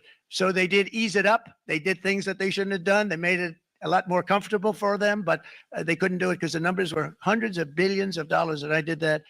And we were on our way to doing something like incredible. And then we had a very bad election happen, a very bad election. A lot of bad things happened. So when I said we got to do it again, I said we have to make it too big to rig. And we made it too big to rig, and we won in records. And it was a monumental win. God. And it was such an honor to see so many of you, like Brian and your friends, here with us to celebrate, and to more importantly celebrate what we're doing, because that wouldn't be a full celebration if we didn't do this, because this will be an entirely different country in a short period of time. It'll be something the whole world will be talking about it. The critics made the very tired predictions earlier this year, but in February, core inflation dropped to the lowest rate in 4 years. And the price of eggs, as you know, just in a month and a half, we were there for 4 weeks. And the first week I got blamed for eggs. I said, I just got here. They said eggs have gone up at like 250% and you can't get eggs. And they were going crazy. And I said, I just got here. And then we got to work on eggs. So we got to work on everything. And our great Secretary of Agriculture, you did a fantastic job. Brooke Rollins, she did a fantastic job. And as I said before, the price of eggs dropped now 59%, and they're going down more. And the availability is fantastic. They were saying that for Easter, please don't use eggs. Could you use plastic eggs? I said, we don't want to do that. We want to, and you really came through. It's an amazing job. Thank you very much, Brooke. You did great. But likewise, an old-fashioned term that we use, groceries. I used it on the campaign. It's such an old-fashioned term, but a beautiful term, groceries. It sort of says a bag with different things in it. Groceries went through the roof. And I campaigned on that. I talked about the word groceries for a lot. And energy costs now are down. Groceries are down. Gasoline is way under $3, and people are beginning to be able to buy things and live again. We brought prices way down. We created 10,000 already in a few weeks, new manufacturing jobs. And it was that took place in 1 month, numbers that they haven't seen in a long time. We had virtually no inflation under my term. We had virtually no inflation for 4 years. But after transitioning over to Sleepy Joe, it went from almost non-existent to the highest in the history of our country. They had the highest inflation in the history of our country, brought up by energy and bad spending and bad policy, and a lot of bad things happened. How about allowing millions and millions and millions of people to pour into our country with open borders, where it's so sad to see even now. And I see our great secretary of you have done. Stand up, please, Christy. Stand up. Christy Nome and Tom Holman. These people are doing a great job, but gotten them out in records. And we have problems with judges that don't want them to go out. They want Tren de Araqua. And they want MS-13, the most vicious gangs ever. Nobody's ever seen anything like it. Absolute killer gangs. They kill people. They don't even think about it. And we put them out, and we have judges now, radical left judges that want to They don't want them to go out. They want them to even be brought back. Let's bring them back. You've done a fantastic job, and please thank everybody. Homeland Security, thank everybody. Appreciate it. And we now have a border that's the best border that we've ever had, even better than it was my first term. My first term, we did good, but this one we really specialized in. We've done really well. And we had records then. We had the best, safest border 4 years ago. We had the best border there ever was. And now we have, you've actually matched it and done even better. And we're going to get it down the right way. And we want people, by the way, to come into our country, but we want them Hope you're doing to come well. in through a legal process. We want them to come in legally. We need more people. We need people to run these plants and to help the auto workers and the Teamsters and the non-union people and everybody else. But we need people and the farmers. And we're going to let people come in, but they want to come in. We want them to come in legally. They have to have the capability of loving our country, not people that hate our country. We don't want them in our country. And now we're going to pass the largest tax cuts in American history. And that's where we're relying on Mike and John Thune. And we will not cut Social Security, Medicare, or Medicaid benefits. And the Democrats will, because if they got in, the entire economy would collapse. This country was heading for a collapse under the people that you saw. They were horrible. I think one of the reasons people like the job, I have my highest approval ratings because I think they're comparing me to the worst administration in the history of our country. So I appreciate that at least. But Speaker of the House, Mike Johnson, and Senate Majority Leader, appreciate it, Mike. John Thune have been fantastic, by the way. But they've been working tirelessly on taking the next step to pass the plan for our one big, beautiful bill. I'd like to name it that if you can. One big, I made that statement about 6 months ago, and everybody calls it one big, beautiful bill. And it will be that. It'll have everything, the big tax cuts and every incentive there is. And it'll be fantastic. And by the way, for the cars, we're asking for an interest deduction on a loan. So if you build the car, only in America we do it, Brian. If the car's not built in America, you don't get the interest rate deduction.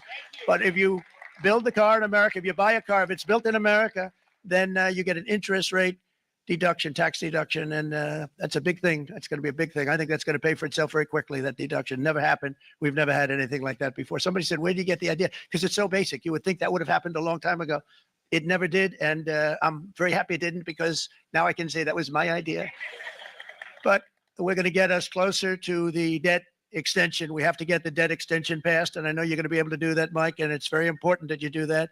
And all of the other things that the Senate budget plan gives us, along with working, because I know they're working together, John and Mike, and the two bills are going very well together. We need to get our shared priorities done, including certain permanent tax cuts. We want the tax cuts to be permanent, spending cuts, energy and historic investments in defense, border, and so much more. We're covering everything. These will be phenomenal. There'll be no bill like this going to straighten. One bill is going to straighten out our country for many, many years to come.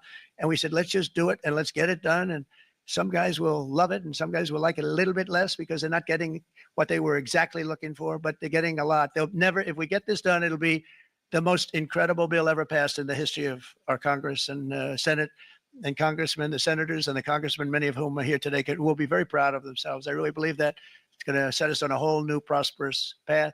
We're going to cut spending and right size the budget back to where it should be. We're going to do that very strongly. Thank you, Rick. Thank you, John. Thank you. Oh, look at all of our senators. Oh boy, that's a nice group of people. But I won't like them so much if they don't get this bill done. That's a great group. And Congressman, thank you very much. I appreciate it. Tremendous people. The Senate plan is my complete and total support, and the House plan likewise is very similar. They're moving along pretty much at the same clip, and as soon as you're ready, you'll show it to me, and I'm sure it'll have my support, Mike. Every Republican congressman and senator must unify. We have to unify. We can't be separated. We have to get it done. We have to get absolutely everything we can, and we have to take care of the American people. That's the only thing that matters. We have to take care of the American people first. We need to pass this bill immediately, get it done, including debt extension. From this day on, we're not going to let anyone tell us that American workers and families cannot have the future that they deserve. We're going to produce the cars and ships, chips, airplanes, minerals, and medicines that we need right here in America. The pharmaceutical companies are going to come roaring back. They're coming roaring back. They're all coming back to our country, because if they don't, they got a big tax to pay. And if they do, I'll be very happy, and you're going to be very happy, and you're going to be very safe. We're going to build our future with American hands, with American heart, American steel, and we're going to build it with American pride like we used to. We're approaching our 100th day as president and have been given credit by a lot of people, actually, even some of the fake news. Can you believe it? Which in this case, hopefully isn't fake, for having done more in that time than any other administration in the history of our country in the first 100 days. I think we've had an amazing in terms of what we've done, what we've gotten accomplished. I'd like to see if we can get that war ended and another war from not starting in the Middle East. We have to get Russia. They're losing 2,000 on average, 2,500 people today, young people, soldiers, Russian. Think of that, 2,500 through some days, but on average, probably over about a 1 week period, it's 2,712. They say they're losing those soldiers. They're dying. They're being decimated, and they're not from our country, but they're from other countries. But they're human beings. They're from Russia. They're from Ukraine in this period, most of them. And we're going to get it stopped. It's a senseless war that would have never happened if I was president, and it shouldn't be allowed to go on. Can do it. And I think we're being given good cooperation by Russia and by Ukraine, but we have to get it stopped. It's humanity. It's humanity. It's a terrible thing. This will be a very big moment. I think you're going to remember today. It's going to be a free nation that we're dealing with. We're going to have a very free and beautiful nation. It's going to be Liberation Day in America, and it's going to be a day that hopefully you're going to look back in years to come and you're going to say, you know, he was right. This has turned out to be one of the most important days in the history of our country. God bless you and God bless America. Thank you, everybody. Thank you very much. All right. Remember, good to see you. Thank you so much for the $2 super chat. Fortune U.S. tempered in foreign war, tip of spear. Thank you so much for that. I appreciate you that very much. Thank you. All right. There he goes. That's a fun Liberation Day celebration at winning speed. He's going to do something else here. I think he's going to sign something.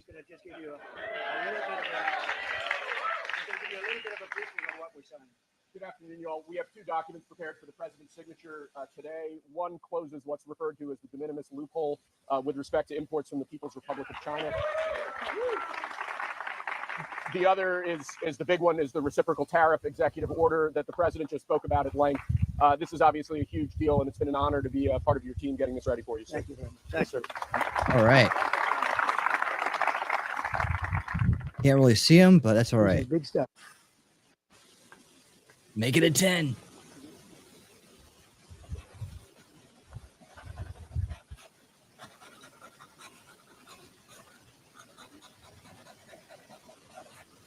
That's a 10. It's a good one. Look. There we go. That's a good one. That's a good one. Thank you. That's a good one.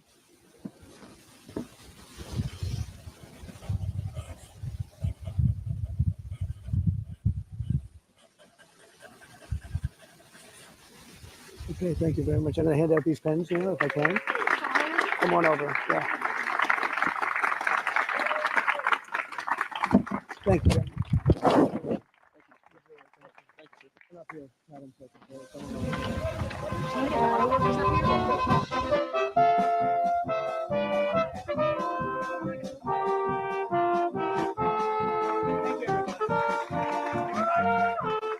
Another $2 from Hard Member. Thank you so much. Keep winning in mind. Spirit in action. U.S. Let's go. You notice how they don't have the U.S. flag? You can't put the U.S. flag in emojis. I always want to use it. I'm like, why isn't it here? Why can't you use flags? I don't understand. Thank you for the $2 super chat, Hard Member. I appreciate you. Thank you so much. Oh, there you go. All right. That's our Liberation Day celebration. But, from now on, every day is Liberation Day celebration, right? From now on, that's what we get because things are back evened up, and that's awesome.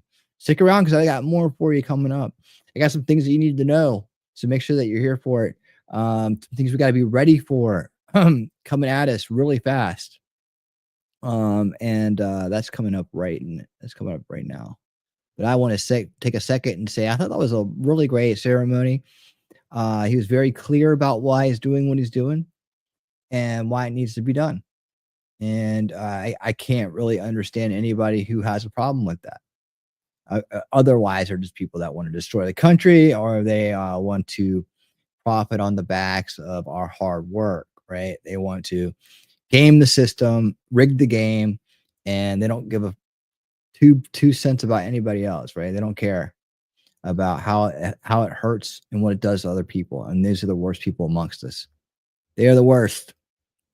That's why we got to be the ones winning reality, right? Not them. They don't get to win. The assholes don't get to win. They may win some battles. They may seem like they got it all under control right now, but we're coming for them. And one day, people like us will be the ones that are on top. All right, we're gonna get there. This is what it's all about. Reject the old. Reject the narcissistic, gamed system, elitist mindset, backstabbing ways of doing things, and reject the people that are slaves to that system, right? And no, look around right now. Look around right now. Look, you can see there are other people. There are other people in the world like yourself that are free from that system, and this is where we need to be, right here together. All right. Thank you so much, man. We got let's see. I thought it was great. I hope that chart makes its way around and people start to understand the benefit of what's going on here. What's going on? All right. Let us check it out here. All right, good. There's the rumblers over there. Guys, rumble, make sure you hit the thumbs up. We're counting on you over there. We're counting on you to get us out in the algorithm because I got some important news coming up right now that you need to hear. Very important stuff. We need to be ready for. Siren Pickle, what's up? Good to see you. Good to see you. We got Captain Kern Raiders in here. Do we? I didn't see the thing come through. Did it come through? If it did, I missed it. Let me hit some hearts though. Oh, some hearts here. Let me get my funding. Yeah. I'm sure if they are rating, it'll come through here in a second. But there we go. Thank you guys. Everybody's super chatting and supporting the channel. I really do appreciate it. Scott Hodbeck, what's up, man? How you doing? Let's talk to Scott for a second. Let's just be honest. Leftist activists are the Democrat Party wanted to ruin, or which are the that's where their hornet's nest is right now. Wanted to ruin America along with every country to transform it into we've talked about that a whole bunch, right? And it's all about that Agenda 2030 and globalist agenda, the globalist NWO. Much different. China's got one too. You don't think China don't have one, but everybody's got one of those. But they're the ones getting away with all the damage. And Scott, I don't know if you were here Monday or not, but we did a segment, bonus content segment on Unrig the Game over on Rumble. Definitely highly recommend you check it out. It's about managed decline. Managed decline answers a lot of questions about some of the activities we've seen and why they go on and what they're doing and where it may have come from. I thought it was an interesting discussion and an interesting thought exercise, and I highly recommend. I think you get a lot out of it. So check it out. Were you there? I don't know. Were you there? Check it out.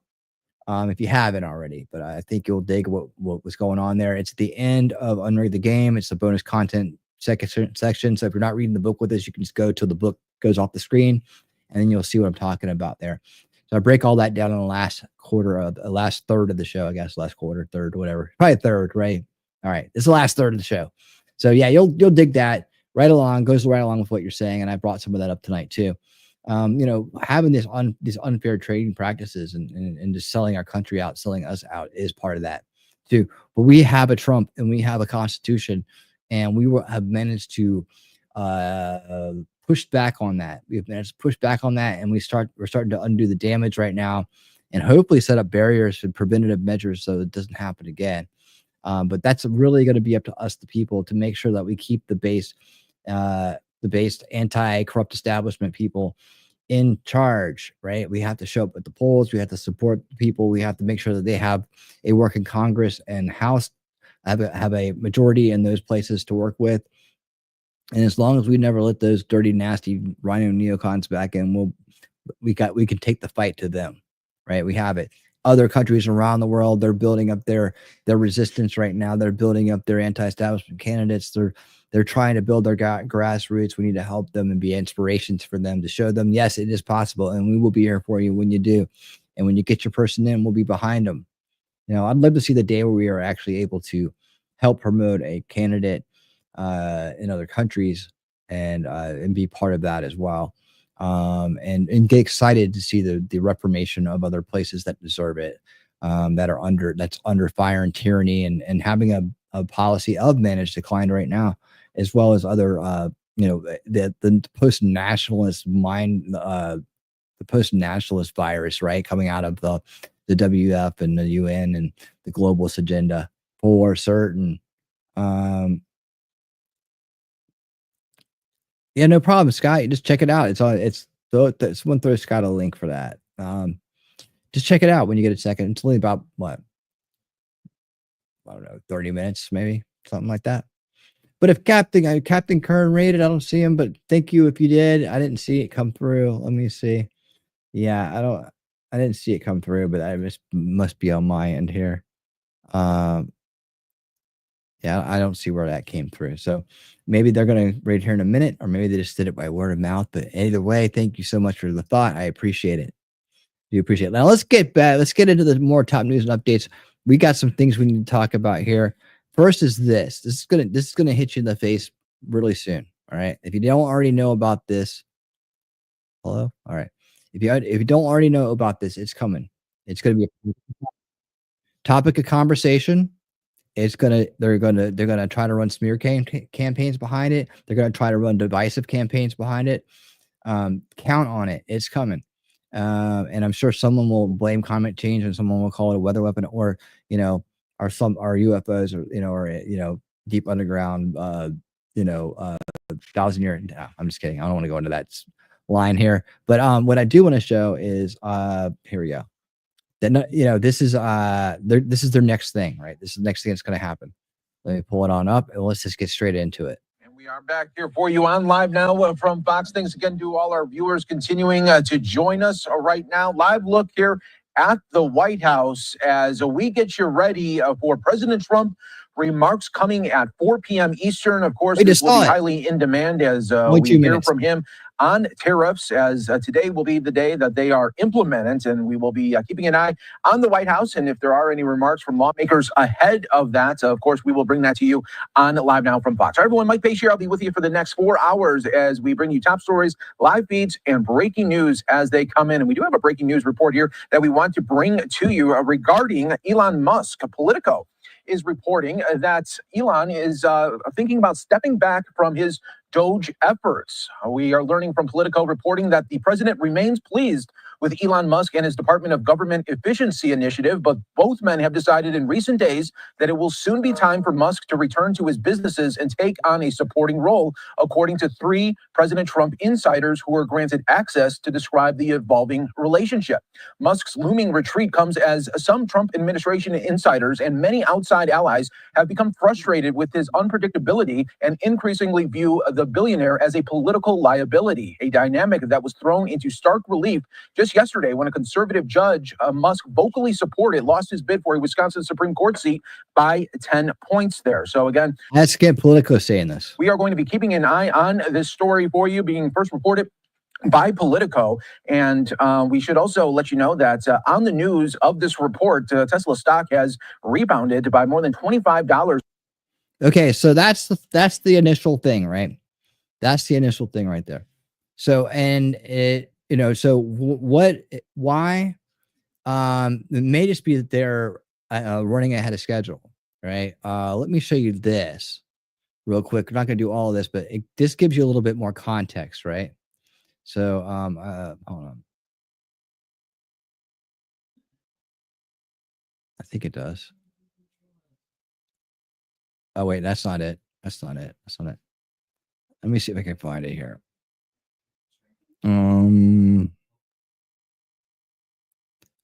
Well, the more context is that, oh, I didn't save it. Okay.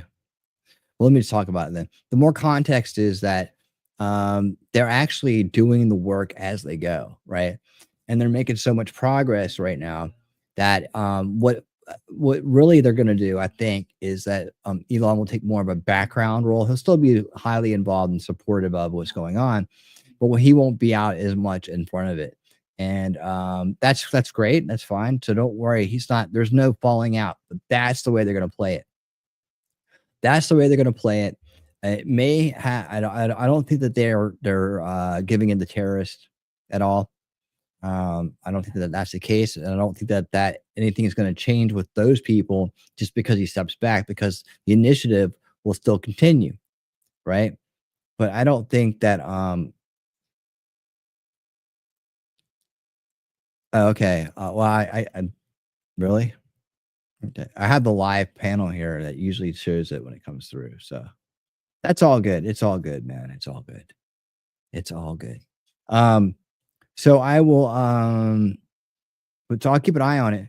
But yeah, but 130 days is pretty much where they were talking about, you know, his contribution going. So I say that he, you know, probably still is probably in front of this for a little bit while longer. But I think they're getting the story mixed up maybe a little bit. I don't know. Again, you can't trust Politico, you know, and then this guy's just reporting on what Politico said. So now we're into hearsay territory, right? Until we hear it from the man himself, right? We don't know. But they're going to run with the story, right? We know their game plan. We know the way they work. You know, we know what they want to achieve, right? They want to. They have to like manufacture the illusion, the optics of some kind of victory for their side. Oh, we did it. We made him quit. We made him quit. No, he wasn't supposed to be there the entire time, right? He had a job to do. The man did the job. And he's done it great. And he says he's got it set, you know, he's an automation guy. He's got it set up. It's automated now. But he's got it set up so that he's going to things are, as they find things, they take care of them, right? As they find them, they take care of them. And I don't think you're going to see anything kind of like change in terms of his friendship with Trump or anybody else. I think it's still great. And I think that all that, well, people were kind of like worried about it. I think that's bullshit. I think that's Politico spin.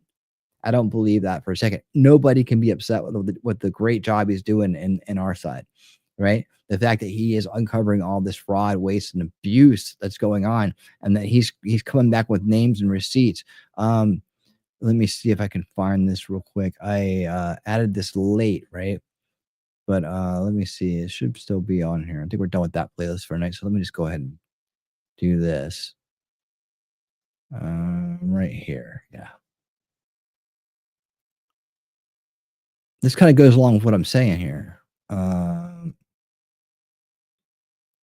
Sort this. Hold on a second. Okay, here it is. So this is the kind of thing I'm talking about. Let me get rid of that. But I'm talking about the kind of things that he's doing, and nobody can be upset with him because he can do things like this. Like you guys remember the federal employees that were deleting loads of files, especially at Social Security, and they're trying to run cover up campaigns. Well, guess what? Elon found the files because he can do stuff like that. Hey guys, welcome to the Liberal Hive Mind, a channel solely focused on exposing the abundant hypocrisy of the left. You know, it really feels like we're living in the era of exposure. It's bombshell report after bombshell report. You know, basically for decades, the US government was allowed to operate in the shadows. No real transparency or oversight. And it was just kind of the accepted state. It just was how it was. Good to see you, man. Thank you for stopping by. Elon Musk came on the stage, and now it's a completely different environment. They've essentially pulled the curtain. These federal institutions that were once untouchable are now essentially being stripped naked and exposed for what they really are. And what we're uncovering, thanks to Elon Musk, well, it's truly staggering. And yep, you pretty much get exactly where I'm going with this. Elon Musk has uncovered, yet again, another massive bombshell. It seems the corrupt regime is panicking, and they attempted to delete a whole lot of files, hoping, I guess, that Elon Musk wouldn't get his hands on them. But unfortunately for them, I guess they didn't use the same bleach bit that Hillary Clinton used. And now, according to Elon Musk, they've recovered the files. It continues to be a very interesting and exciting news cycle. I mean, come on. Nobody on our side care about. We got some stuff to get into. So let's roll the tape. Any of the All right, bullshit folks, so this Politico could was saying. possibly be quite huge. Take a look at what popped up on my timeline. We've got a tweet here from Autism Capital who writes, new, Elon Musk says the United States Institute of Peace deleted a terabyte of financial data, linking them to funding the Taliban and Iraqi leaders, but he and the Doge team were able to recover the data due to the agency's ineptitude with technology. Then Elon Musk responded and seems to confirm the story by simply replying, yup. So according to new findings from the Department of Government Efficiency, USIP made a $132,000 payment to a former Taliban official. Just take a moment to let that sink in. Your tax dollars hard at work paying terrorist leaders. And that right there is just the beginning. Did you get any of it? No. A $1.3 million payment to an Iraqi youth organization that smells a whole lot like a shell operation. $2.23 million moved to foreign accounts, and another $675,000 blown on, quote, private aviation. And the biggest red flag here, USIP allegedly tried to delete over a terabyte of financial data to cover those payments up. But like I said in the intro, apparently they're not tech savvy enough to know that when you delete something off a hard drive, it doesn't really get rid of it entirely. There's little kind of encrypted remnants of the file that still exist and can in fact be recovered. And so that's exactly what Elon Musk's team did. Doge recovered the data, and now we have our hands on more evidence of taxpayer dollars being funneled into very shady foreign entities, some of which in this case are directly tied to terrorism. And this is very similar to the whistleblower account that we covered roughly a month ago during a USAID hearing, where a whistleblower testified under oath that federal agencies were funding terrorist-linked organizations and that they had passed regulation that essentially allowed them to do that without oversight or accountability. Mr. Roman, are you aware that we are sending $40 million a week to the Taliban? Yes, sir.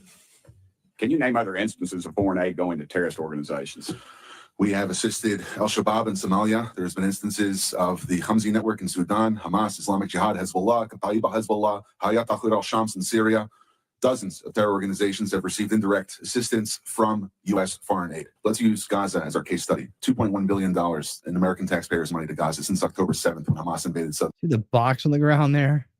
Israel. USAID. USAID money was going in terms of an emergency use authorization to try to go to parties that USAID formerly had a relationship with in the Gaza Strip. They had to have been vetted by OFAC. They should have been vetted against the special designated terror list from the State Department and from other Treasury organizations. Waivers were granted because they said that there was an emergency use to have that money come in to Gaza, thereby jettisoning the usual typical screening procedures. As a result, 90% of aid that was going from the United States by way of its agents in Gaza ended up in Hamas-controlled areas. Well, here we go again. More taxpayer dollars being funneled by these bureaucrats straight to the terrorist organizations that we're supposedly fighting. It's unfreaking believable. And look, I know that there could possibly be an explanation. There could be some sort of peacekeeping effort. Sometimes you have to do things you don't want to do in order to achieve specific results. You know, just think about hostage payments, for instance. But a big red flag that pops up in this case particularly is the fact that they panicked and scurried to delete all of this financial data. You know, if there's a legitimate reason as to why they were sending this money to these shady foreign organizations and individuals, then why delete it? If the payments were justified, then, I don't know, simply justify them. But instead, this is what we get. The Hillary Clinton approach. Delete it quick. And people wonder why we support the work that Elon Musk is doing. Well, very simply because it seems as though he's onto something. And we appreciate the transparency. I mean, what's the alternative approach? Simply buy into the brain rot narrative that Elon Musk is the enemy of the people and we shouldn't ask any questions? Just allow these unelected bureaucrats to continue acting with absolutely no accountability, transparency, or oversight, and don't ask any questions on how your taxpayer dollars are spent because that's somehow akin to fascism? Give me a freaking break. Something is going on here. Clearly, they're trying to hide something. There's a cover-up, not only in the fact that they are seemingly deleting files, but also in their slanderous attacks against Elon. They're clearly trying to stop him from getting his hands on all of this information. And that's concerning to say the least. They want you to believe that what Elon Musk is doing is dangerous, but his track record speaks for itself. Elon is simply the messenger. He's simply showing us what's happening behind the scenes, just like he did with the Twitter files. You know, at this point, they can say all they want to misrepresent the facts, but the facts speak for themselves. He's developed a track record. He's not stealing money from your grandmother's Social Security and putting it in his pocket. The guy's a billionaire, for Pete's sake, and he clearly has no interest in material things. His lifestyle speaks to that. Yet they tell you he's greedy. They tell you he's a shadowy oligarch trying to overtake American democracy. But the entire time, this guy's operating with transparency, just like he did when he exposed the corruption. You can go to the Doge website. Twitter files. And actually, speaking of the Twitter files, we might as well bring up this latest scandal as well. Not only do we have Elon Musk recovering deleted data, but we've also got the House Oversight Committee finding hidden internal FBI chat logs that again show just how deep the corruption goes. This is related. So in this thread over here, we got FBI chat logs that show that on the day of the Hunter Biden laptop story, the day that it dropped, the FBI told its agents to, quote, not discuss the Biden matter. And what's crazy is that they knew that the Hunter Biden laptop was real. The FBI knew that it was real before it dropped, but they imposed a gag order on their own analysts. And apparently there was a whistleblower at the time that tried to tell Twitter staff that it was real, but he got shut down, quote, admonished. He was told to stay quiet. In other words, more proof that the FBI attempted to rig the 2020 election as they coordinated with big tech to silence the story of the day they did. under the premise that it could have been hacked information or a Russian operation, even though they knew that the laptop was real. Folks, this is exactly why transparency is important. This is exactly why Doge matters. This is why Donald Trump brought Elon Musk in. And it's also why the Democrats and their corrupt lackeys are screaming about authoritarianism and the dangers of Elon Musk. Because they're getting exposed as being the ones undermining democracy, hiding the truth, and enriching themselves and apparently terrorist organizations abroad. We're not just talking about financial waste anymore. We're talking about a regime that's funding terrorist organizations abroad while silencing Americans at home. From the IRS to the FBI, from USAID to USIP, these institutions have been totally compromised. They're not just bloated, they're not just wasteful, they've been corrupted. And clearly they're actively trying to cover their tracks. Anyways, that's pretty much what I got for you guys on this one. Hopefully you enjoyed the video. If you did, make sure to leave a like and possibly subscribe to the channel. Thanks for watching, friends, and I'll see you on the next one. Yep, and that's why they're going to start the whole device of the division campaign back for up. You on live now from that you know, there's some kind of falling out or falling apart. There's internal civil war. Look for all their normal bullshit. We won. We did it. They're going to do all that shit, right? Meanwhile, Doge will roll on and we will still get the good work done. And even if he's not out there as the main dude having to, you know, give the reports and and be the face of it, it doesn't matter. It's still going to happen. It's not like it's going to stop, right? So it's the results we're after. And Elon has developed a system and a means to get it done, and that will continue to be followed. So this work will still be there. And still, we have no official word on this. Would it surprise me that he at some points could go back to doing what he does? Not at all. Not at all. And it's just fine. But they're going to try to turn it into something else, right? Aren't they? They're going to try to turn it into something else. And it's important that we don't let them do that. We don't let them do that. Let me do I want to go back over here? All right. I'll move this one up. All right. So here is another, speaking of important messages. What in the world did you just do? Oh, okay. Pull this down. Kayleigh McEnany. You guys remember her? Talking about last night, we did really great. We got added 2 seats in Florida, but we lost a SCOTUS seat in Wisconsin, which may have some repercussions. Unfortunate. We don't know, but their voter ID law did pass. So that's a good thing. We don't know what there were shenanigans involved or if it was just a really cold time of year and people couldn't make it to polls. We have no idea what happened out there, but you know, we're going to keep winning no matter what. You know, some setbacks are expected. We're going to keep on winning no matter what. That's the way that we get this done. So, I don't want to do this Luigi stuff. Let me get past that part. All right, there we go.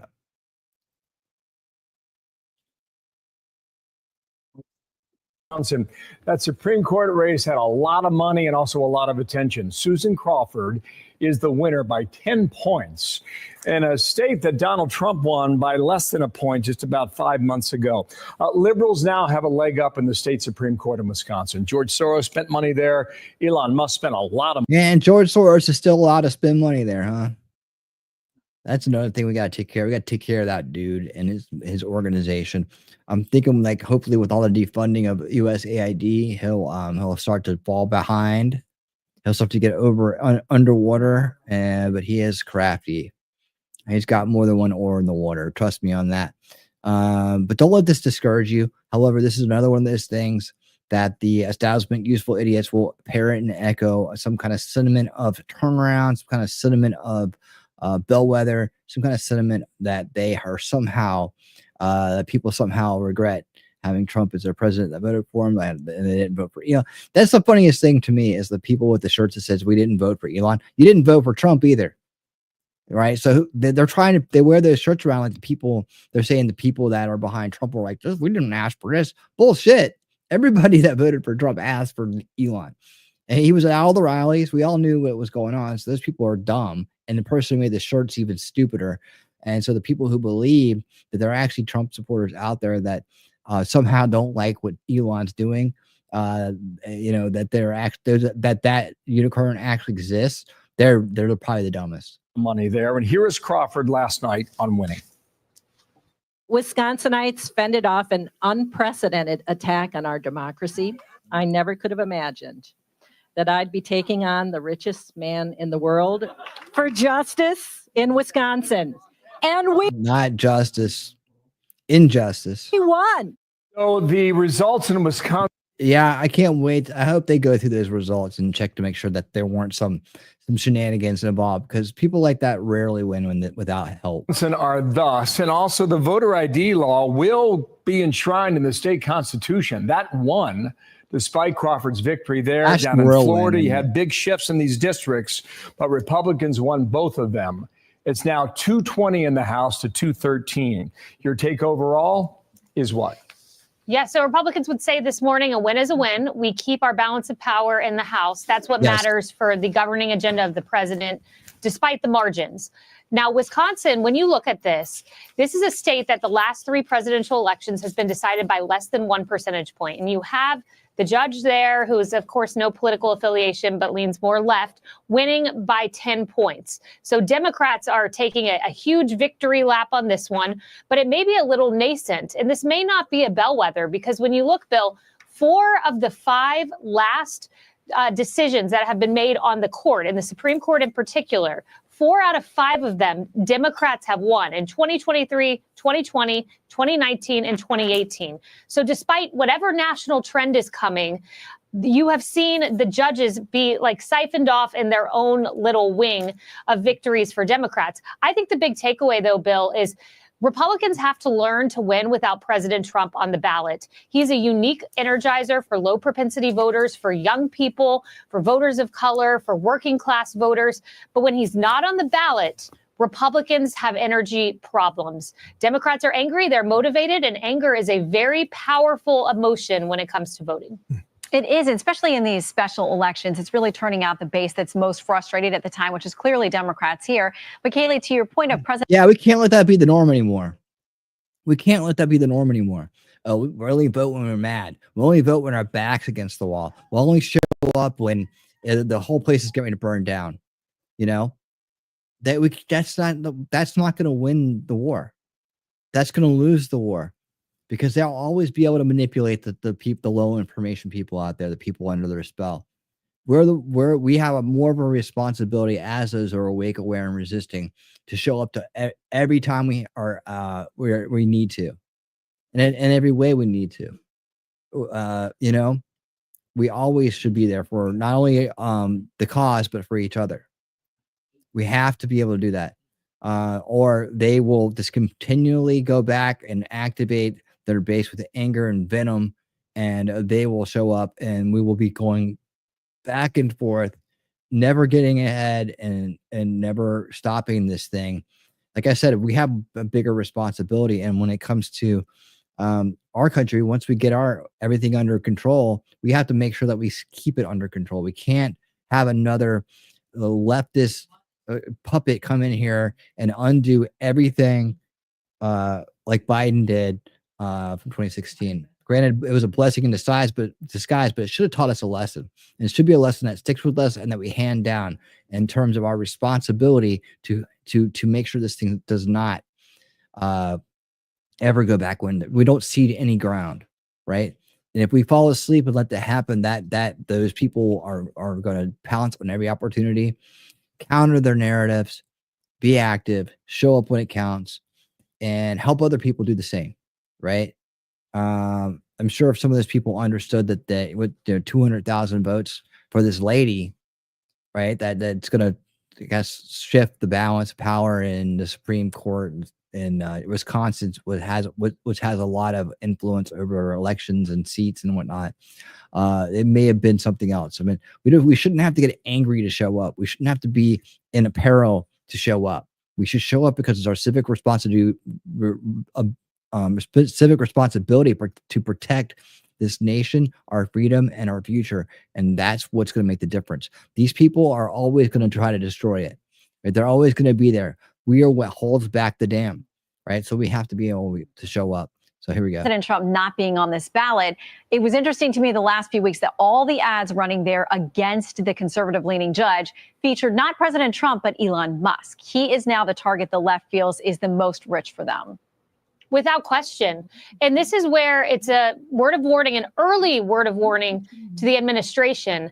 that you cannot give the left low-hanging fruit, because when you give the left low-hanging fruit, the media will pick it every time and run with it. So Doge, for instance, if you could go back in time, maybe starting with the IRS, a much, kind of loathed entity among the American people rather than USAID. You can't go back in time. What I've seen Doge do with Brett Baer in particular was a fantastic job at changing communications, being upfront, showing their work as they're doing it. I think they've learned a lesson.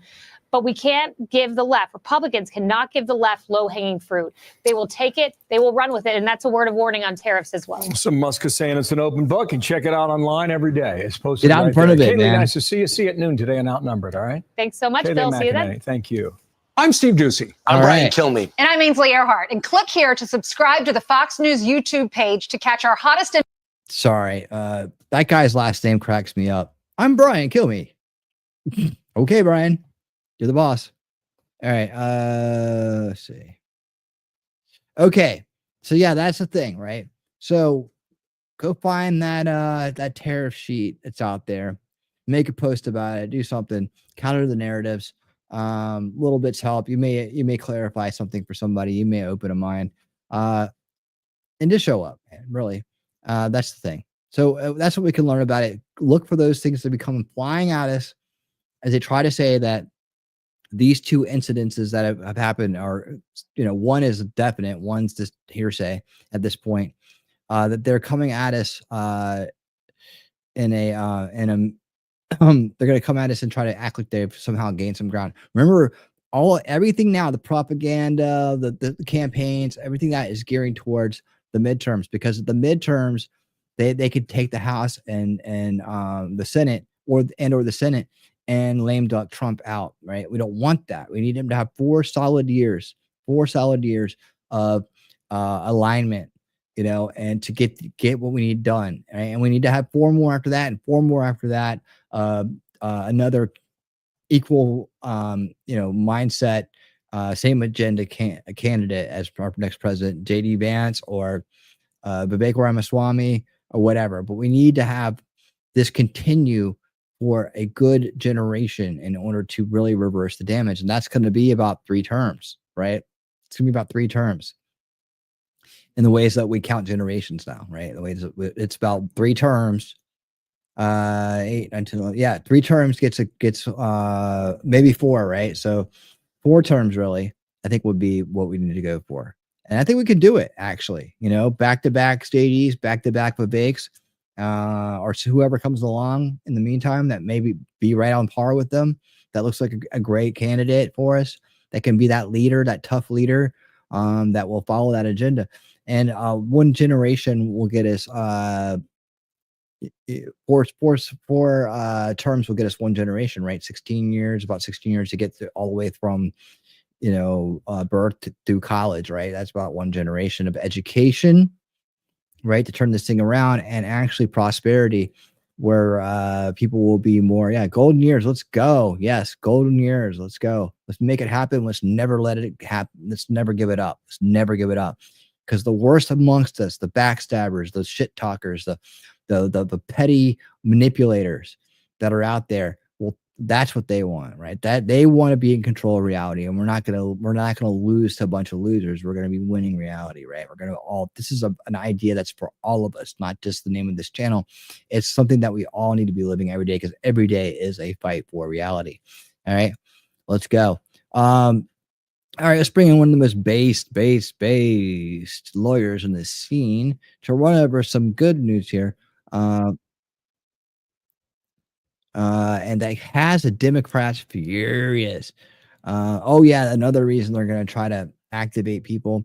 They're trying to take away express voting rights. Oh, the poor black people can't vote. The poor people can't vote, and that's all lie. Oh, they can't afford IDs because we're the racist leftists that think that's that lowly of them, right? They can't even. They're not. They don't think that they're people of color are too. That's what they think of them. They think that they can't afford or are not smart enough to have an ID. That's an insult. That's a slap in the face. No one should take it. And that's why so many people are starting to wake up and get away from that toxic idea, right? That they treat them that way. But anyways, one of the things that's good news now is that we have election changes in tow and coming at us. And of course, we knew this a year ago that they were going to try to obstruct everything he's doing with lawfare and other methodologies as such. So he passes it to try to go out there and they try to stop it, right? Vice baby, what's up? How you doing? Good to see you, man. How you been? Hope you're doing well. Hope you're doing and living well, my friend. Yeah, but here's some of that interference, some of that obstruction. Oh, thank you. Would you like a clip of the beach? I don't know. Thank you so much for the $10 super chat. It might be. I thank you so much. I appreciate your support. It's greatly appreciated. Thank you for that. And don't worry about that. You're right on time as always. Always on time. If you would like a beach scene clip, let me know. I'm gonna start asking people if they want clips. And if you do, I will give you a great $10 beach scene clip. But I don't know who likes it and who doesn't. So I'm going to be a little bit more asky about that. Or you can just put it in your super chat if you have room. You can always just put beach me on there, and I'll know that. Oh yeah. Don't tell me that. Okay. Let's see. Beach scene.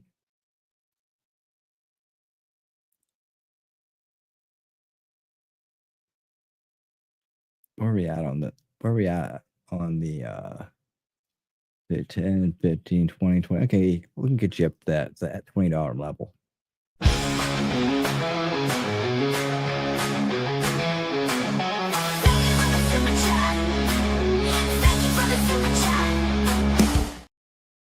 There you go. I added a bunch in there. I didn't play Club Sport too. Thank you for the super chat. Kicking it off. Thank you so much. All right, so let's get to this. Democrats furious over Trump's election changes, and they're trying to push back with lawfare. As we learned a long time, whoa, that's bright.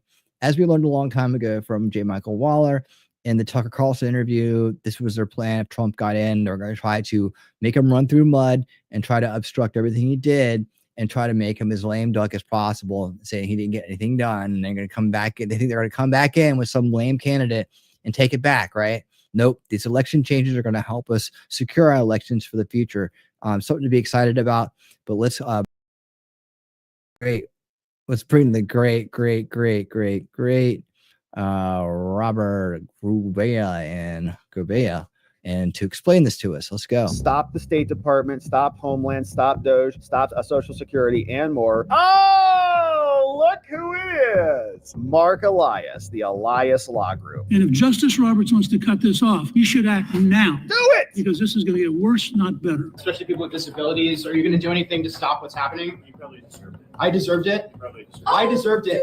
Wow. Democrats suing everybody. Trump came out, issued an executive order on the election changes. We covered it. Electoral reform, election integrity, very important words and concepts. And we'd like to undo everything the Democrats did when they perverted our elections, when they said that courts could change the election dates and deadlines and how they collected things without the legislature being involved in all. The courts came out and said COVID justified these changes. Trump's undoing that. And look who showed up. Not a surprise. In the District of Columbia, the DNC is suing, the Democrat Governors Association, the Democrat Senate Committee, the Democrat Congressional Committee, so the House, and Chuck Schumer and Hakeem Jeffries, okay? They are mad. Chuck Schumer from the Senate, Hakeem from the House, the major political parties for both the Senate and the House, the governors, and the entire DNC. They all got together at one of their little parties and filed a lawsuit. Now they're suing basically everybody. So Trump, Executive Office of the President, the Election Commission, the DOJ, DOJ, State, Homeland, DOD, Veterans, Small Business, Interior, Social Security. They are suing Benjamin, of all people, and Donald, and Thomas, and Christie, and Pamela Bondi, and Amy Gleason, and Rubio, and Noem, and Hegseth, and Collins, and Kelly Loeffler. This seems like a child put this together. And even Doug Burgum in Leland. Can you believe this? So the Democrats are mad. They are unhappy with Trump's executive order. And they're obviously freaked, as you can see, by all the parties that are here. And they're suing suing in D.C. This case got assigned to a Bill Clinton judge. Her name is Colleen Kolar-Cottley. It's the 3CK kind of sounding names. We'll get you. Colleen Kolar-Cottley, Bill Clinton appointed judge, is now receiving this case brought by the Democrats, saying, all right, in the United States, the president doesn't get to dictate the rules of our elections. Okay. And neither do the courts.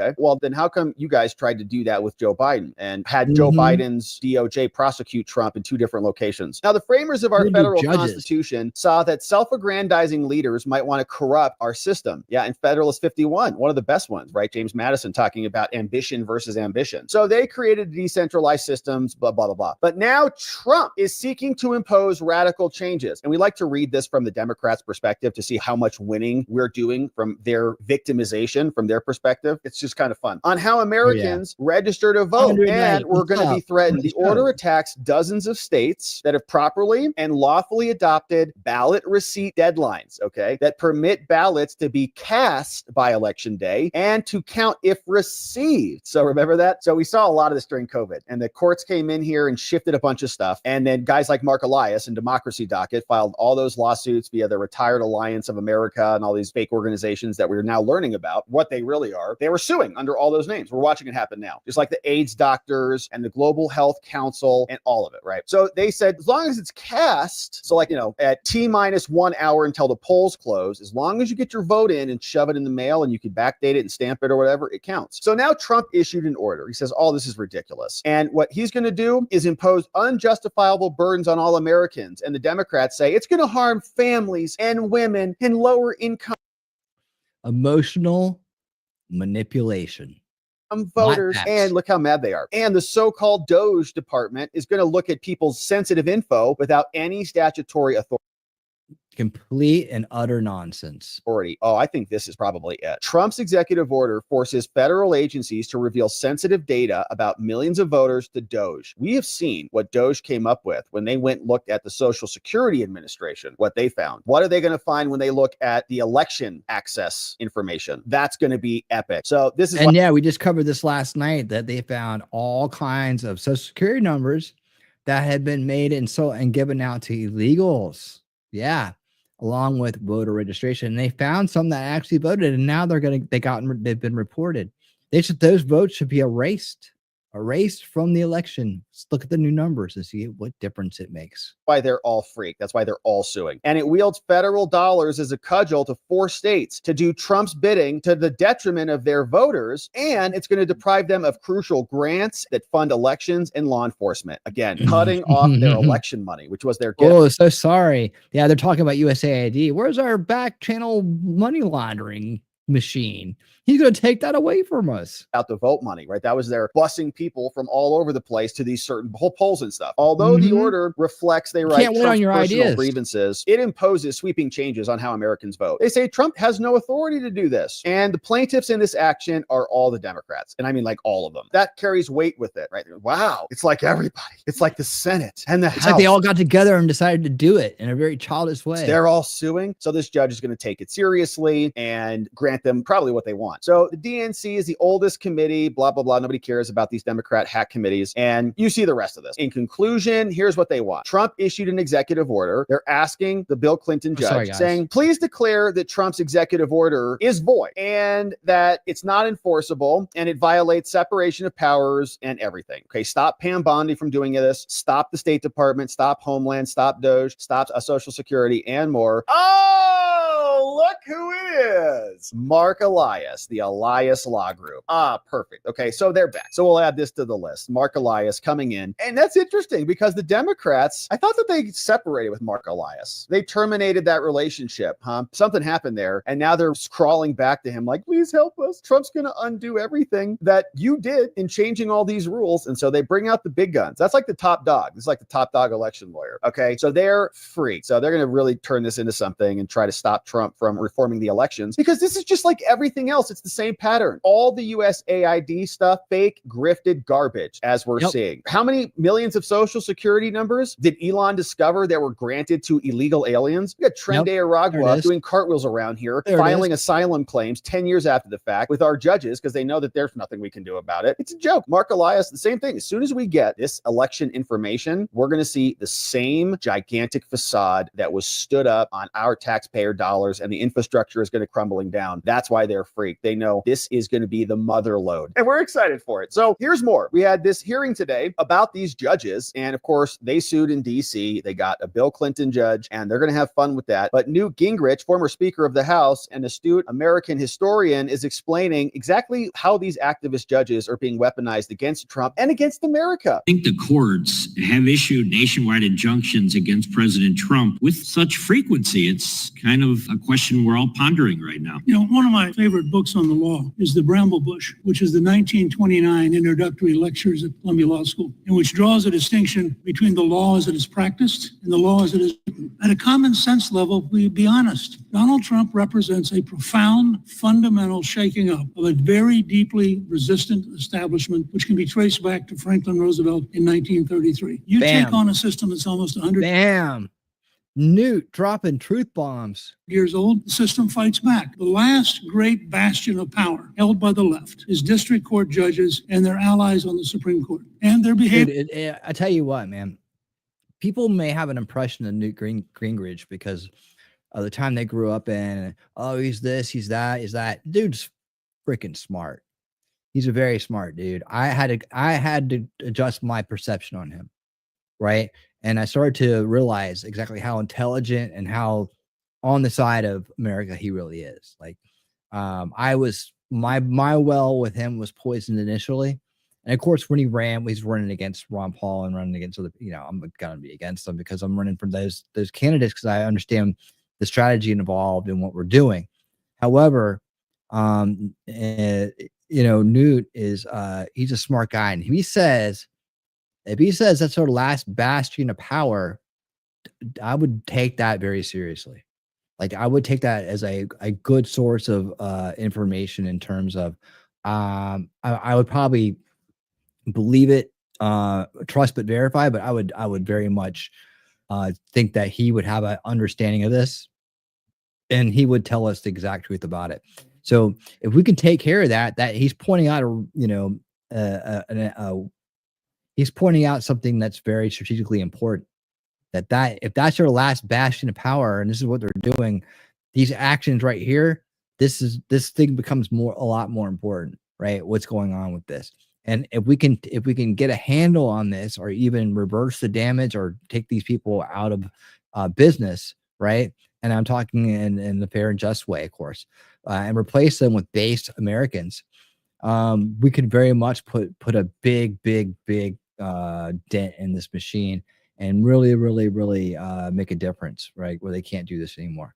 So I would take what he's saying very seriously, and I would say that this is something to consider strategically.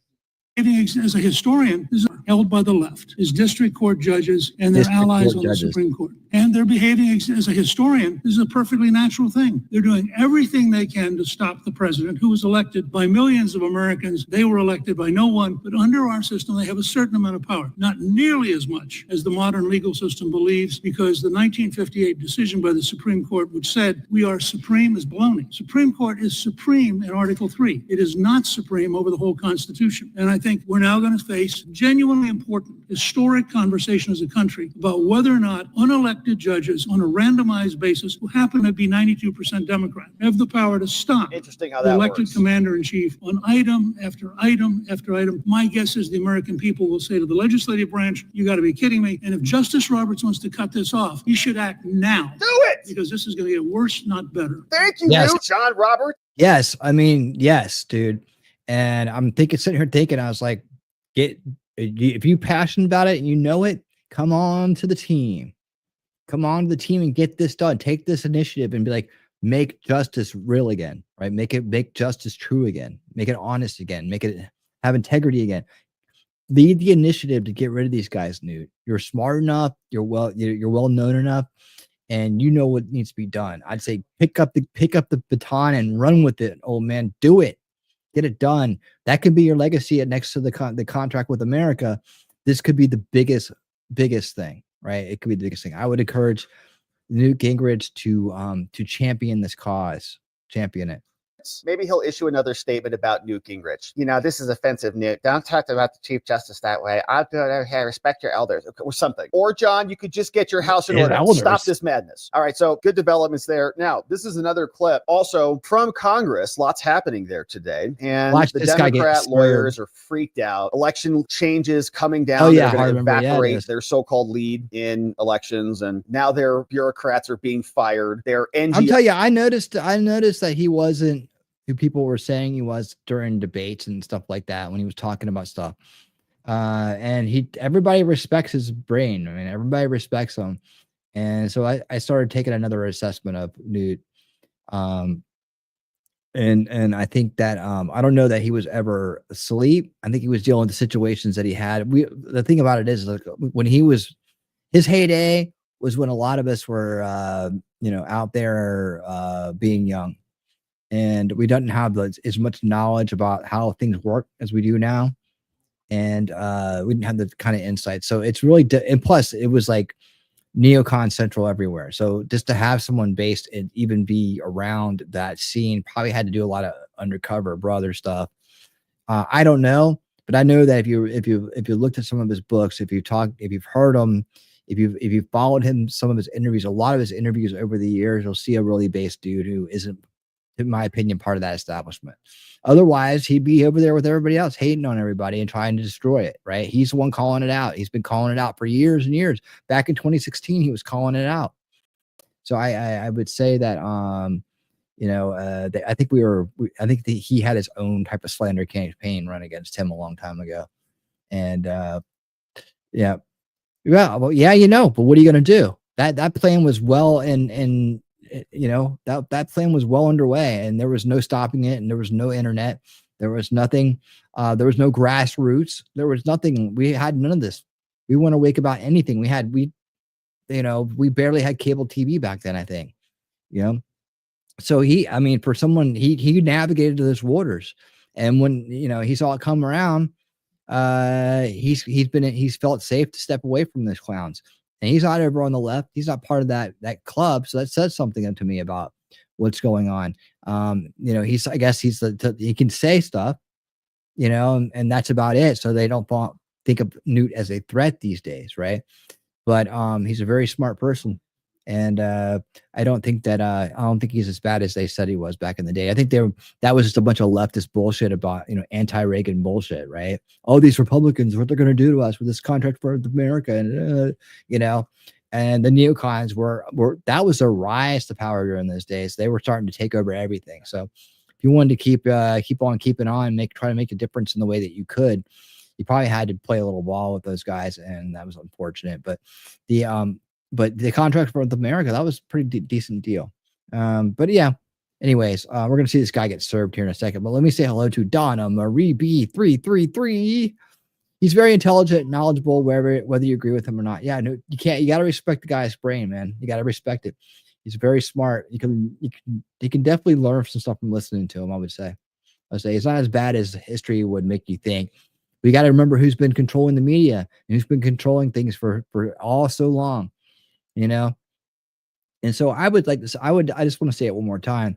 Newt, step up, pick up the baton, get this done. Make sure that you have those meetings. You keep saying what you're saying, and you make sure that this gets done in a way. Lay out the plan for us, and we'll try to get it done in one way or another. But let's go. There you go. So this is, you guys hear about this guy, right? They got fired from the DH. Department of Health and Human Services, or whatever, and Bobby Kennedy, right? And he got fired from there along with a bunch of other people who are probably making us eat poison, right? And let's see. So here's some guy who decided, I guess he's going to start a YouTube channel now because he didn't have a job. And he's going to go out there and confront people and be like, why do you think that's fair? Do you think you should be doing this for me? Right. and he got served. A lot of you guys probably saw that. Let me answer this question. Nuke got caught up in a lot of the behind the scenes bullshit as well. He's definitely bogged down in just keeping his place. Yep. I can appreciate tomorrow where our hard-earned rewards are put forth towards an upward mobilized life, yet grounded in empathy. Yes, sir. Yes, sir. Absolutely. I like the way you think. I like the way you think. I can too. That's very well said. Thank you for that. Yeah. I looked out for the bandwagon stuff too, because I'm always suspicious of infiltrators. But that doesn't seem to be the case with him. He really does. He walk the walk and talk the talk. The big scandal was his divorce and remarriage. Oh my God. Yeah. Oh my God. He got divorced and remarried. Holy shit. That never happens. That never happens. All right. Watch this guy. This is hilarious. Are being defunded. And this guy was very unhappy about it. He came out, said, I just got fired. This HHS worker was going after a senator, Jim Banks, following him around the halls of Congress. And here is how this exchange went down. I was a worker at HHS. I was fired illegally on February 14th. There are many people who are not getting I was fired illegally. social service programs, especially people with disabilities. Are you going to do anything to stop what's happening? Why would you throw disabilities in there? You probably deserved it. I deserved it? I deserved it. Wow. Yeah, that's great to hear. Why did I deserve it? Because you seem like a clown. Okay, sir. You shouldn't have said that. I was a worker. Oh man, where's the air horn and the glasses, man? Oh man, that was hilarious. That's so good.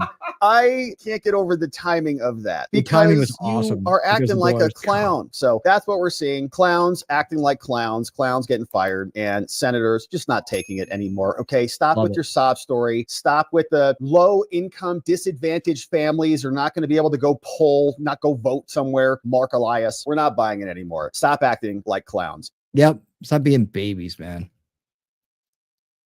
Stop being babies. Where are we out on time? We're doing good. All right. This next one is going to be important. I want to see if there's something down here, and give me a second just to check on some stuff. I think I covered most of this last night. I still have another show where if I missed anything, I can bring it back up. I swear there was something else somewhere, but maybe I don't know. However, another thing that the left is attacking about, yeah, right, Scott? He's clown show. Someone make that a meme, right? No, that's a good idea, Darth Kitty. That's a good idea. I should clip that and make it into something. Yeah, the timing was impeccable. Impeccable timing. Yeah, I love it. Yeah. Okay, so another thing that's going around right now is talking about emotional manipulation in the games, establishment games, this useful idiot games, right? Another thing going around is they're trying to attack Make America Safe Again, right? Which is securing our border and exporting all of the criminal illegals that are here, the invaders, right? We got to get rid of them to get our country back on track.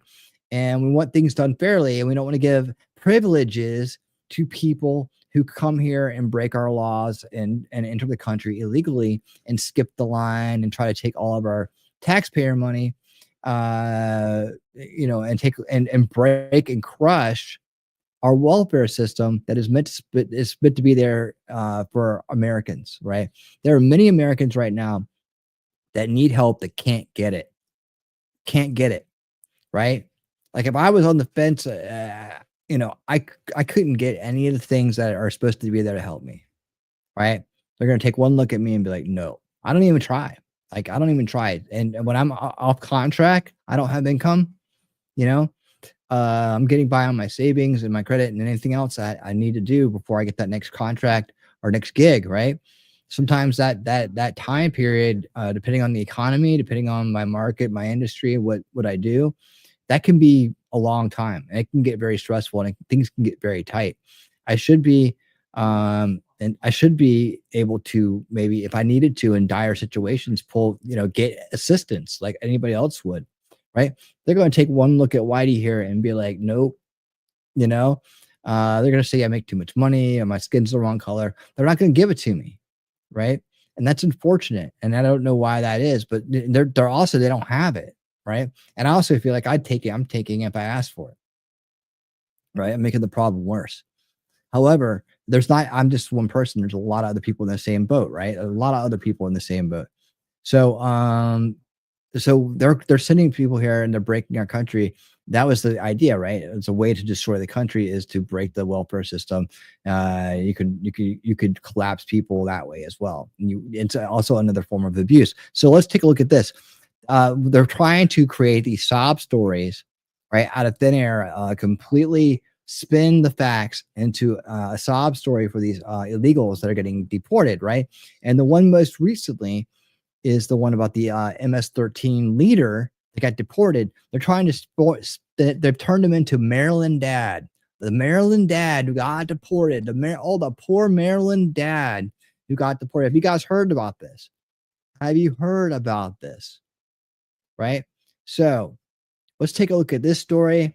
This should probably that's probably will be the thing, but let me take a look around. Okay, yeah, there it is. All right. So let's take a look at this story together, and let me make sure it's all in one speed. All right, cool. And check it out. Maryland dad deported to El Salvador, where he belonged, right? But is he really the Maryland dad, or is he MS-13 gang member? Remember this girl? Let's listen to fake her. news. The headline of the day is a lie. And perhaps this shouldn't surprise us in the least, given that this headline was generated by The Atlantic. Yes, The Atlantic, the same organization whose editor-in-chief, Jeffrey Goldberg, is a notorious anti-Trump liar. Well, today they're trying to take down the Trump administration again with the following headline. Their story reads, a quote-unquote administrative error sends a Maryland father to a Salvadoran prison. The subtitle reads... That's the game they play, see? Oh my God, it was a mistake. Look at the mistakes. This is why we don't do things like this. Oh my God, this poor father is in the El Salvador prison. Oh, Jesus. Oh no.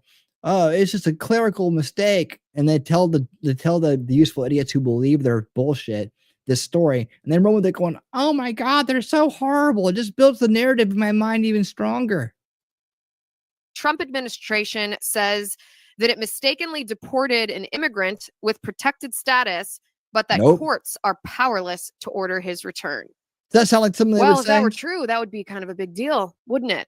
Oh, that's what that's as far as The Atlantic hopes. Is that like sound like something Trump would say? You read into this story. They go on to say the Trump administration acknowledged in a court filing Monday that it had grabbed a Maryland father with protected legal status and mistakenly deported him to El Salvador, but said that U.S. courts lack jurisdiction to order his return from the mega prison where he is now locked up.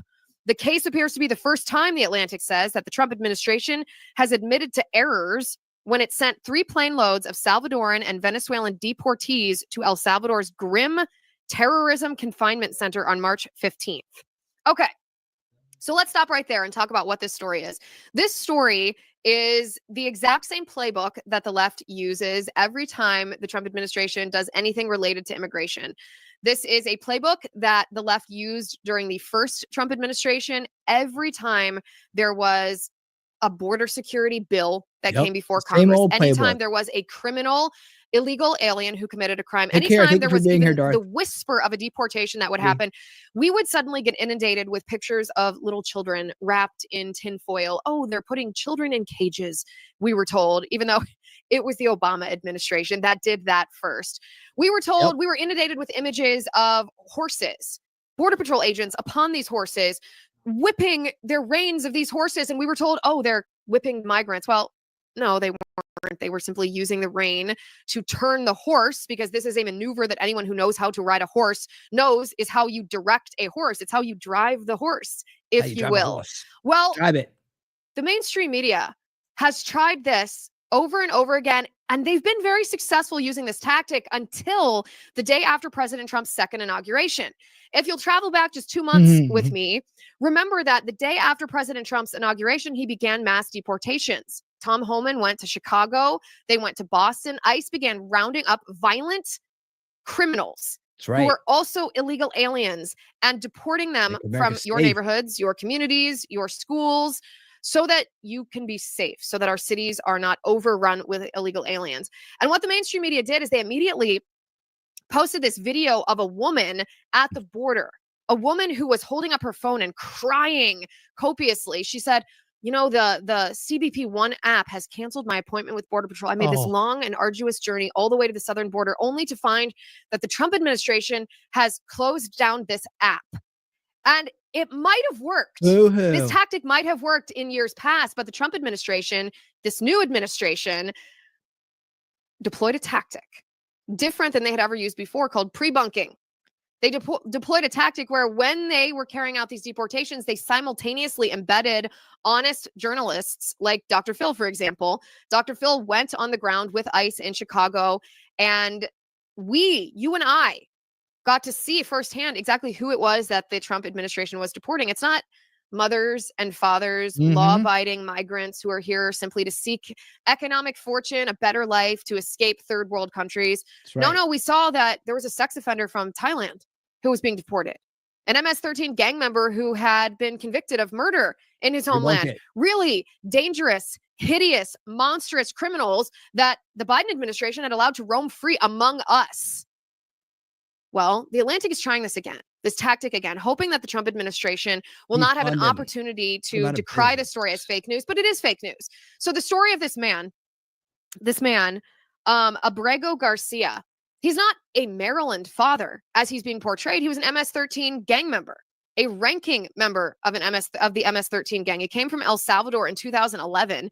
Now, we've used the phrase MS-13 a lot in the last year in our country because the Trump campaign, when he was campaigning against Kamala Harris and Joe Biden's mass migration and illegal immigration crisis policies, their open borders policies, President Trump made sure that we understood, that voters, especially in the middle, understood who these illegal aliens are. They're members of a gang, not just an innocuous street gang, but a gang whose motto, and I quote from the Department of Justice website, the motto of MS-13 is kill, rape, control. MS-13 gang members are known to cut out the living, beating hearts of live victims just for the fun of it, just to prove that they are more brutal and inhumane and demonic than anybody else. This man, Garcia, was found by the U.S. government to be an MS-13 gang member, and not just a gang member, but a ranking member of this gang. He was deemed by a court to be a danger to the public, and he was deemed to also be a flight risk. Now, keep in mind that this was 6 years ago. This wasn't something that was adjudicated yesterday or last week or last month or during the campaign. This was 6 years ago that a court deemed him to be a flight risk. He was given final deportation orders, and yet those orders were never carried out. Now, why? We should ask the question, why? Why were those orders never carried out? Well, think about what Elon Musk said when he was on stage in Wisconsin. He said the policy of the Biden administration was maximum acceptance. They wanted everyone who came to our border, everyone who came illegally into our nation, to stay here. And they facilitated a policy of maximum acceptance. So this man, this MS-13 gang member, came to the United States 6 years ago. And even though a court gave him a final deportation order because he was deemed a danger to the public, because he was deemed a flight risk, he was never kicked out of our nation. He was never deported. He is not a U.S. citizen. He's not a U.S. citizen, and That makes sense, right? He's not an asylum seeker that should cause you to feel sympathy for his plight from whence he came. Will Chamberlain, long time ago. if you're following him on X, he is on top of this story. This is what he just tweeted. He said, "The more I read the Atlantic Maryland father case, the more ridiculous it gets." Right? The guy crossed the southern border in 2011. He didn't apply for asylum until 2019. How about that? After he was detained at Home Depot. So how many years is that? That's 8 years. 8 years. He illegally crossed our border in 8 years. What do you think he did here in 8 years? To apply for asylum, not until he ran into law enforcement and feared that he would deport it. It was only then that he thought it was necessary to tell the U.S. government that actually he was here because he thought he'd be killed back in his home country. Well, if something seems fishy and something smells fishy, it is fishy. Liz Wolfe said he's a sheet metal apprentice. By the way, Liz Wolfe is a mainstream media talking head. He's a sheet metal apprentice who works to support a family of 5, including his autistic, disabled son. He left El Salvador when he was 16 to get away from the gangs and violence, the government has not presented evidence that he's MS-13 affiliated. And Will Chamberlain responded and said, that's his claim. He crossed the border illegally in 2011, didn't even bother trying to claim asylum until 2019 after he was detained without bond because an immigration judge found that he likely was in MS-13. The government presented evidence at that hearing. So a couple of points that need to be made today.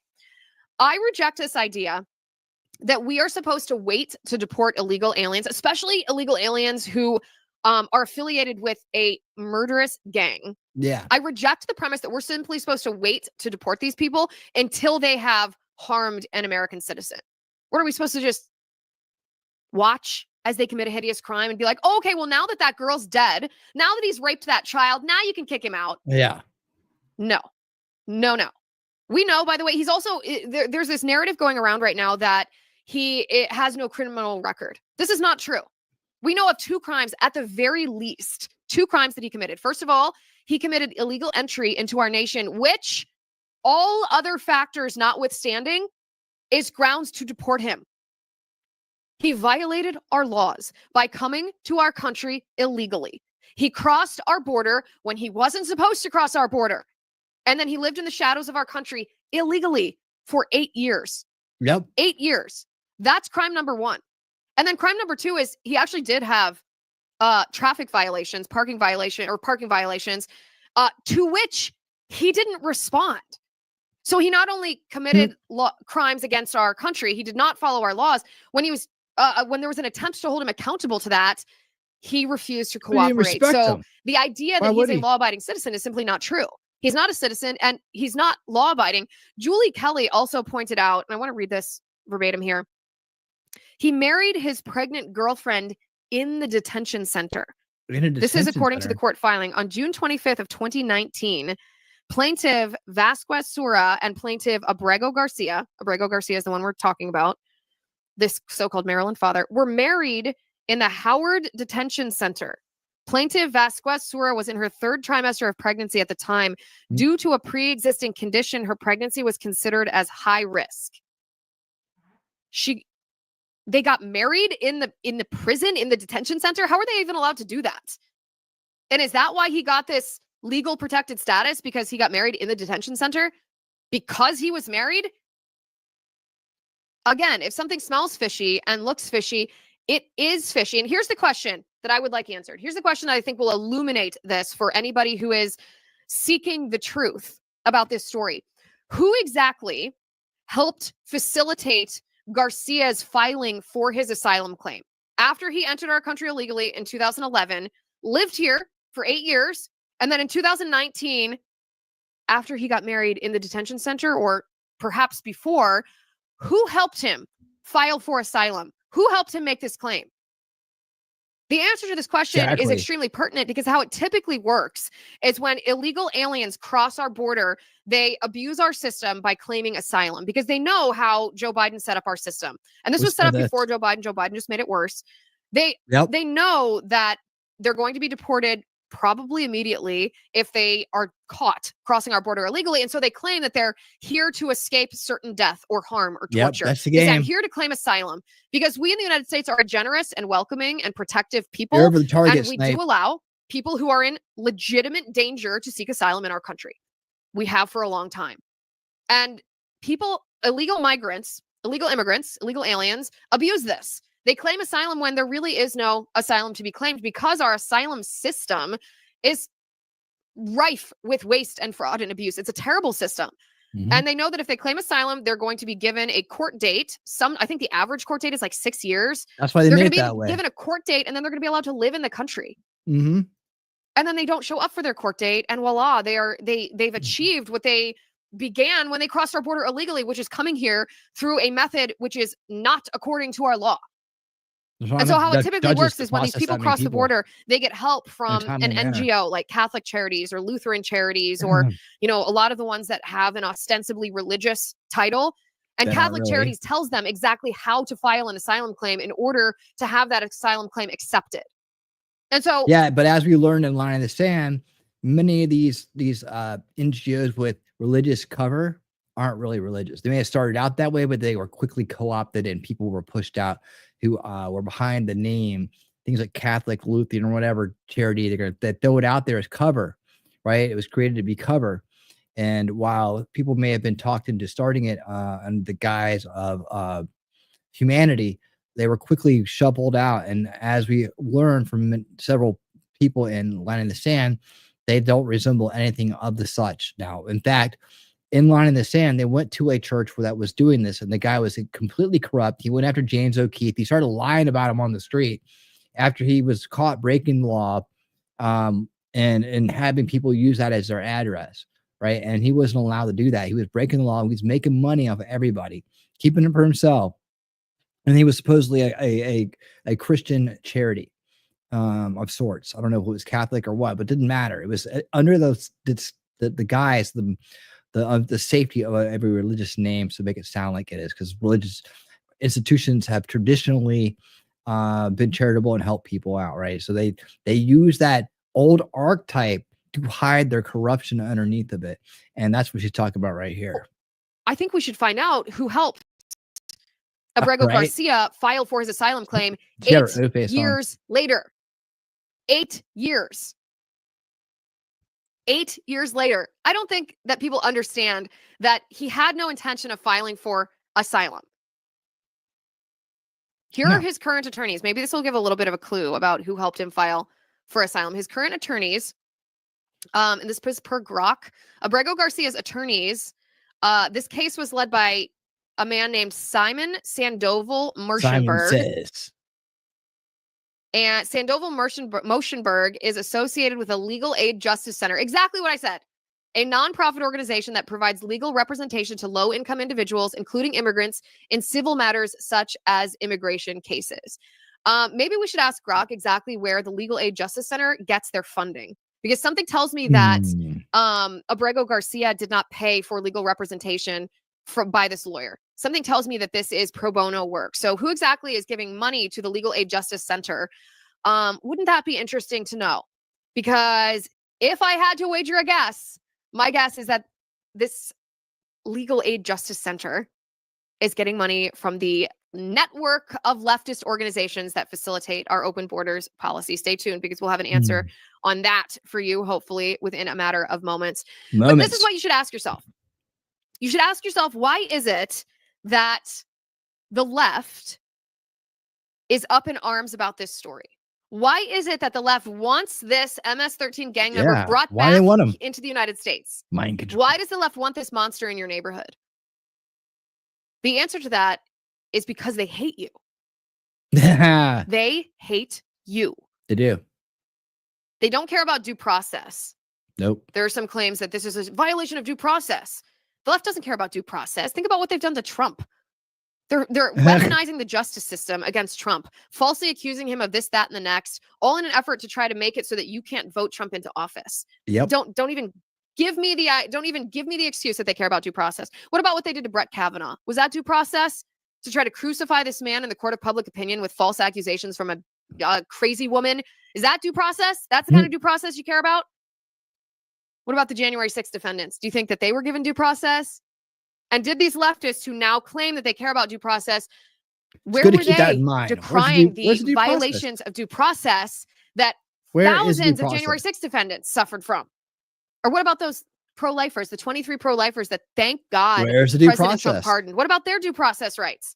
Where's the Was due the left process, up in arms Gary? about that? Or what about parents who were labeled as domestic terrorists because they protested critical race theory and trans ideology being indoctrinated into their children in public school, and they wanted to run against school board members who were facilitating this? No, the left doesn't care about due process. They never did. Are you ready for this? Are you ready for who funds the Legal Aid Justice Center? Hit me. You do.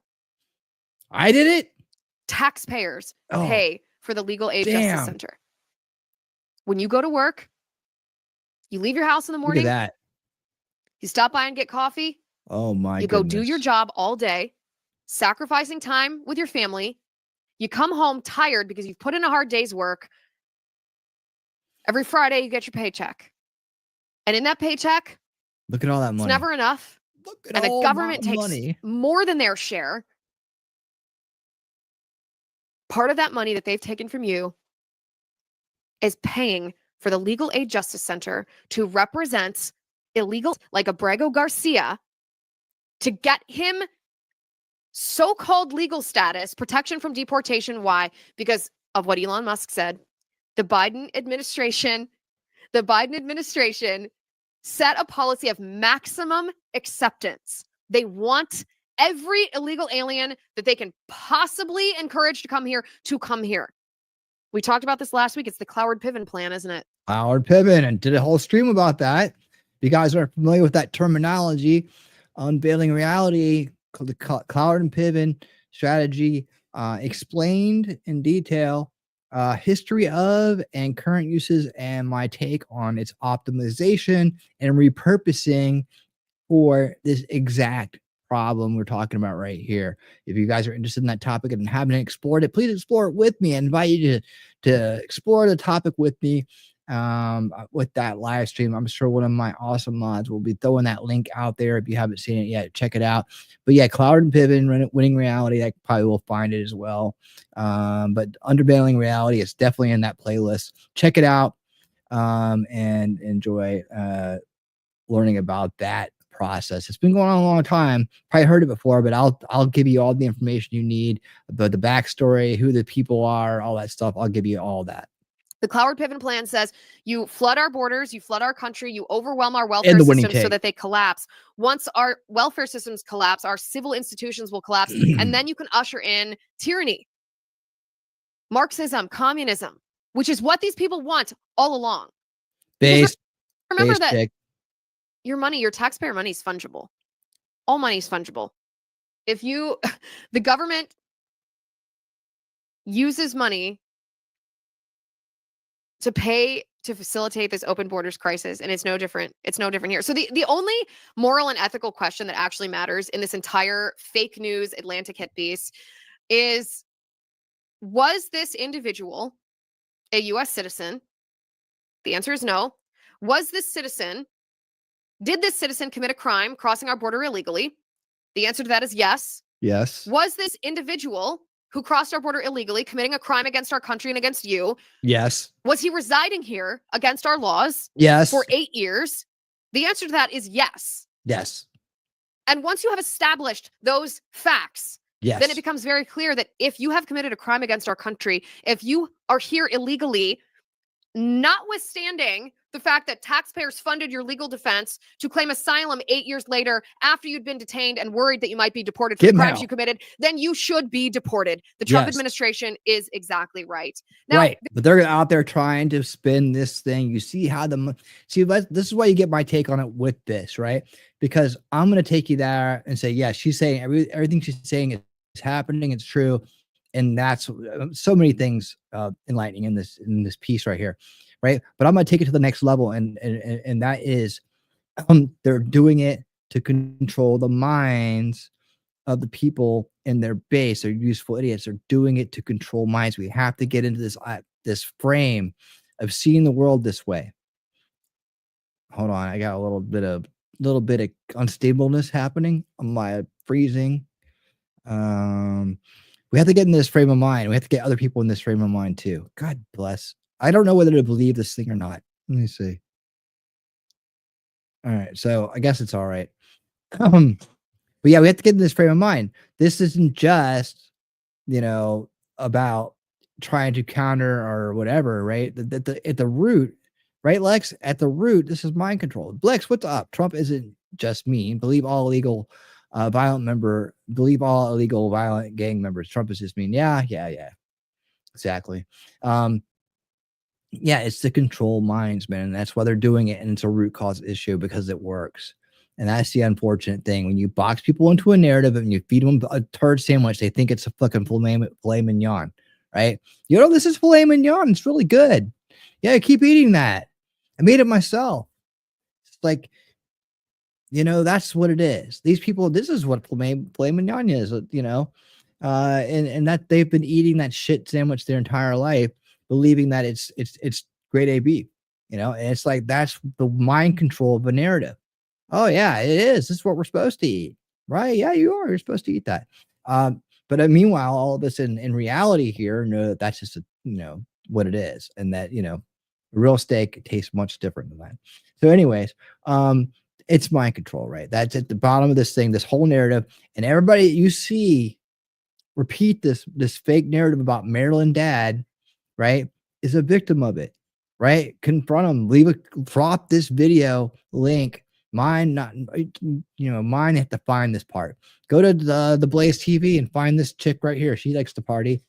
Find her, and she will and use that link, right? Drop that link in their comment, in their comments, right? When you see them going, Maryland dad, Trump's so bad, drop that, because it might not change that person's mind, but someone who's reading or sees that what they had to say might see the counter and be like, well, I'm kind of level-headed, so I want to see what the other side's saying about this. Oh, really? Huh? Oh, wow. Well, it turns out he really was MS-13. Wow, it turns out this person is trying to lie to me. Turns out my worldview is slowly shifting. How about that? That's the way it works. Like, you can use the comment section to find the people that are still level-headed, right? They may be caught up in the algorithm, and they're seeing their TDS friend from college posting some hysterical shit, right? But if they open that comment to read it, and they're like, huh, really? Okay, I don't pay much attention, but let me see what old Fred's saying here. And they read it, and then they see your comment right there with the counter link. Maryland dad, here's the real story. Well, I like the real story.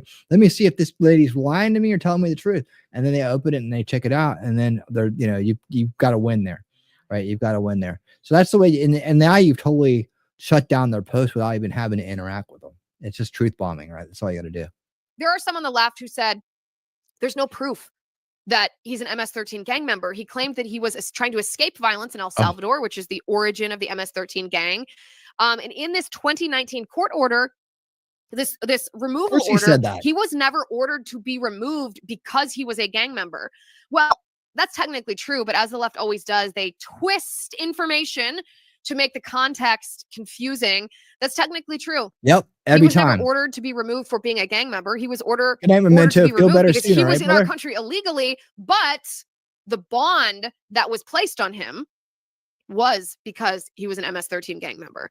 And it's funny how the left forgets to mention that part when they say that there's no proof that he was a gang member. Vice President Vance has also weighed in on this. He says, Kyle Cheney, legal affairs reporter, he's responding, by the way, to a post on X, is apparently unable or unwilling to look at the facts here. In 2019, the vice president says an immigration judge under the first. I like the way Vance put that. I like that saying. I need to put that in my arsenal. Unable or unwilling to look at the facts. I like that presentation. That's really good. Good job, JD. Trump administration determined that the deported man was, in fact, a member of the MS-13 gang. He also apparently had multiple traffic violations for which he failed to appear in court. A real winner. It's telling that the entire American media is going to run a propaganda operation today, making you think that an innocent father of three was apprehended by a gulag. Here are the relevant facts, the vice president writes. Number one, the man is an illegal immigrant with no right to be in our country. Right. Number two, an immigration judge determined that he was a member of the MS-13 gang. Number three, because he is not a citizen, he does not get a full jury trial by his peers. In other words, whatever, quote, due process he was entitled to, he received. Yeah, right. Here's what the Trump administration should do going forward. The Trump administration should revert or go back to what they did that very first day after President Trump took the oath of office. They should always accompany their actions with the video of the illegal aliens, just like they did the day after Trump took office. Because when you see for yourself who it is that's being removed and what he has done, there is simply no other option than to not only support the actions of the Trump administration, but aggressively encourage the Trump administration to do more removals, just like this, of people who are threatening our country, illegal aliens who have committed crimes against our country. So the Trump administration, it worked the first time when you pre-bunked these lies with visual media. It worked the first time. Let's get back to that. Let's do it. Sounds good. Thank you. Thank you, Lace TV. And what's that lady's name? Let's just call her Party Girl. All right. Thank you so much for that. I forgot her name, but she's awesome. And that was a great report. She hit the nail on the head in a lot of ways. And I love the fact she brought the cloud and pivot strategy. And the next thing is like just realize that these narratives that come out are all about controlling the minds of their base. We know what they're up to. We know they're lying. They don't care. I'll just go. They don't care, right? They don't care. It's all about mind control, right? That's why we're like, well, what are they crazy? Why didn't she's either unwilling or unable to look at the facts, right? That's what I want to use for like. I'd use that for like your deranged commenter poster out there, right? But the establishment useful idiots, the ones that are higher up in the media, politicians and all that, they know we know they're lying. They know we know they're spinning it. They know we know. They don't care. It's not about us. It's about the people locked in to the establishment narrative and their ability to control their minds. Take that ability away. What do you think is going to happen? If we shut down all mainstream media tomorrow, what do you think is going to happen? You know, if they can't reach, right? They have to go new places for media, for information. If the news is put on a base, non-biased place, right? If commentators weren't allowed to run slander campaigns and had consequences for their subversion, what do you think would happen? Eventually, and probably in a faster amount of time than we could ever believe, right? Eventually, people's minds will begin to be freed from the prison that establishment narrative keeps them in. That's the thing that I keep harping on. That's the thing I talk about all the time, and I point out in everything. That's the niche of this channel. That is the added value, the added benefit of you being part of the winner circle, being part of Winning Reality here with me, and that's what I think I have to bring to the world. That's my get. That's what I can do to help in the fight, is help make sure that this gets hammered home, that there are things in play that far supersede truth and logic in a sense of how it influences people, right? We know it's not logical what they're saying. We know they're lying. We know what they're doing, but it's not meant for us. It's like when the establishment president would talk, right? What they're saying isn't meant for us. It's meant for their useful idiots, no matter where they are, whether they're a celebrity on television or whether they're an illegal crossing the border or whether they're some blue-haired weirdo, drug lifer, right? Party lifer out there. It doesn't matter, right? That's for them. It's to keep them angry, so they'll go vote. So they'll go do what they're told. So they'll show up and they'll destroy private property and scream and cry and act like a child and get away with it and get cover from it, right? Oh, it's just a protest, right?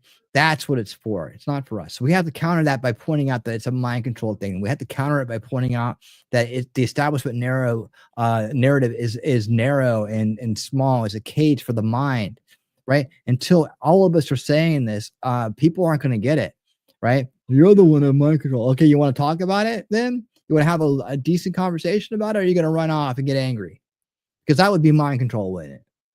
You know, would you know if your mind was controlled? Probably not, because it's controlled, right? What if everything that you knew, right? Everything that you trusted was working against your best interests? What if every information source that you trust to make your decisions based on, your emotions are based on it, they're triggered by it, they're activated by it, your miserable existence on social media, what if it was all just to control your mind?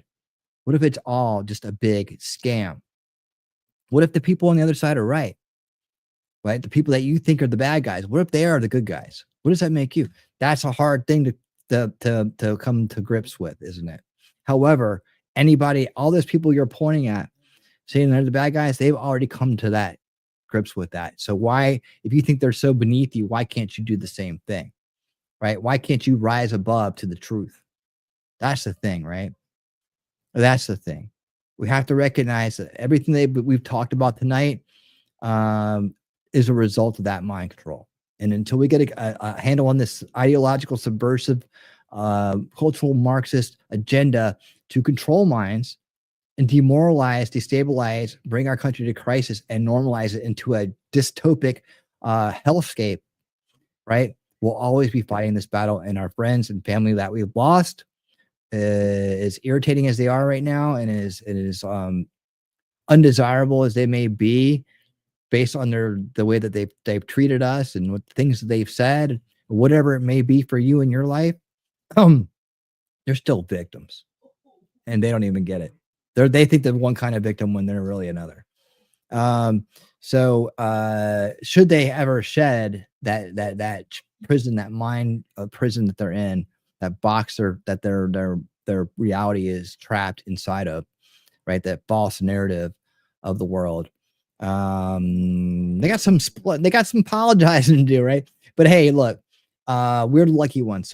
So be grateful, thankful that you have this, and that you have this community, you have this channel right here, and you have all the people that you've met that are outside of that establishment narrative, because that's your new crew, man. That's the new way, and those are the people you're going to be hanging with from now till then. And so be thankful and grateful that you're not part of that unfortunate situation and carrying that condition around with you. All those other people are, because it's not a savory place to be. It's not that cool. And they're going to find out one day the hard way, especially when it all hits them in the face. And they're fuming about it right now because they think their world's collapsing, but it's just that they're too chicken shit to face reality. And that's what it is, right? And until they find that courage and they learn how to be humble, and they probably won't. But you got us. And by the way, guys, thank you so much. Yeah, make sure you follow, like, subscribe, ring the bell, do all the things that help. This channel is in a stagnant place right now. And I think that what it is, after kind of looking at it a little bit deeper, is that YouTube is up to, looking at the news cycle and other things, YouTube is up to its old games again. I think they're back on the establishment tit. They lightened up a little bit after the election, or leading up to the election. A lot of growth happened, a lot of good numbers happened during that time. But right now, the fact that we haven't added a sub means that new people aren't seeing us, and that's what it is. So, guys, we got to go on a reach out and find new friends campaign. But right here, if you guys want to help the channel, I appreciate all of it. I appreciate all the likes. I appreciate all the sorry that that's happening to you. We have a Rumble channel too, for if YouTube wants to erase messages, go to Rumble. I'll put it up. Say YouTube erase this. I'll put it on the screen just because you said that. All right. That's how rebellious I am. Is that Shitagram? Hey, Shitagram, how you doing? Thanks for supporting the channel. But we need people in order to grow. Otherwise, they just shed my subs off, and it's not. I don't think it's because of the content or anything else. I really think it's just because, it's because the content's so based. They can't stand it, right? They can't stand it. They don't want it. They don't want us talking, praising Doge. They don't want us praising border security. They don't want us praising tariffs. They don't want us praising anything that's good for the country, because at the end of the day, they're going to be the ones that have to pay for it, and they don't get their laundered tax money from us, especially when we get rid of income tax. Sorry, guys, it's going away, But yeah, I know. It's just, we got to build the scene, and actually, it's really going to rely on the crowd itself. You guys are so awesome. Right. And I see you guys hanging with a lot. We're already hanging together. We're already hanging together in a lot of places. Right. And it's just building that up. Right. With the base people that are cool, that are going to add to the community, and whatever it is, whatever the number is, that's fine. But just let you know that YouTube ain't going to help us out. Right. The week I took off, I think there was a day when I got I think there was we were down low on views just for all the videos in general. Right. So there's another suppressing campaign going on. For people that are small creators that are based, we have to be too big to rig. That's the thing, right? Tim Pool, quartering, Robert, Grubea. I mean, I don't know why I threw quartering in there, but I'm talking about really big channels, Beaver Fry, really big channels that are too big to rig, right? We're not niche. We're not a drama channel. We're not riding coattails. We're not doing anything like that, right? So we're going to be very hard to grow. It's going to be hard to grow in this space. It's just the way it is. It's a fight. This whole thing that we're doing here is a fight. We're fighting the establishment at every level, right? So that's the thing. So bring a friend. If you know people in other chats that are really cool, bring them. We are going to go. In fact, now's the perfect time, right? Right now, we're going to go raid Gary and Next News Network. We got a lot of friends over there, but tell them I said hi. Be our ambassadors. Bring new people to the club. Tell them, hey, Winning Reality is usually on before Gary goes on, so you can catch some of us over there beforehand, and then it usually redirects to Gary too because they're friends, right? They're both based and they're both fighting for America, and they're both fighting for improving and reforming the country. So I hope you guys have enjoyed this evening. I really have. Happy Liberation Day to all my winners out there. Love hanging with you. Thank you so much for the support and the love and everything that has made this what it is today. Onward and upward we go. And until next time, guys, stay based and keep on winning. If you've lost faith in humanity, clap your hands. If you've lost faith in humanity, and this is your villain origin story, if you've lost faith in humanity, clap your hands.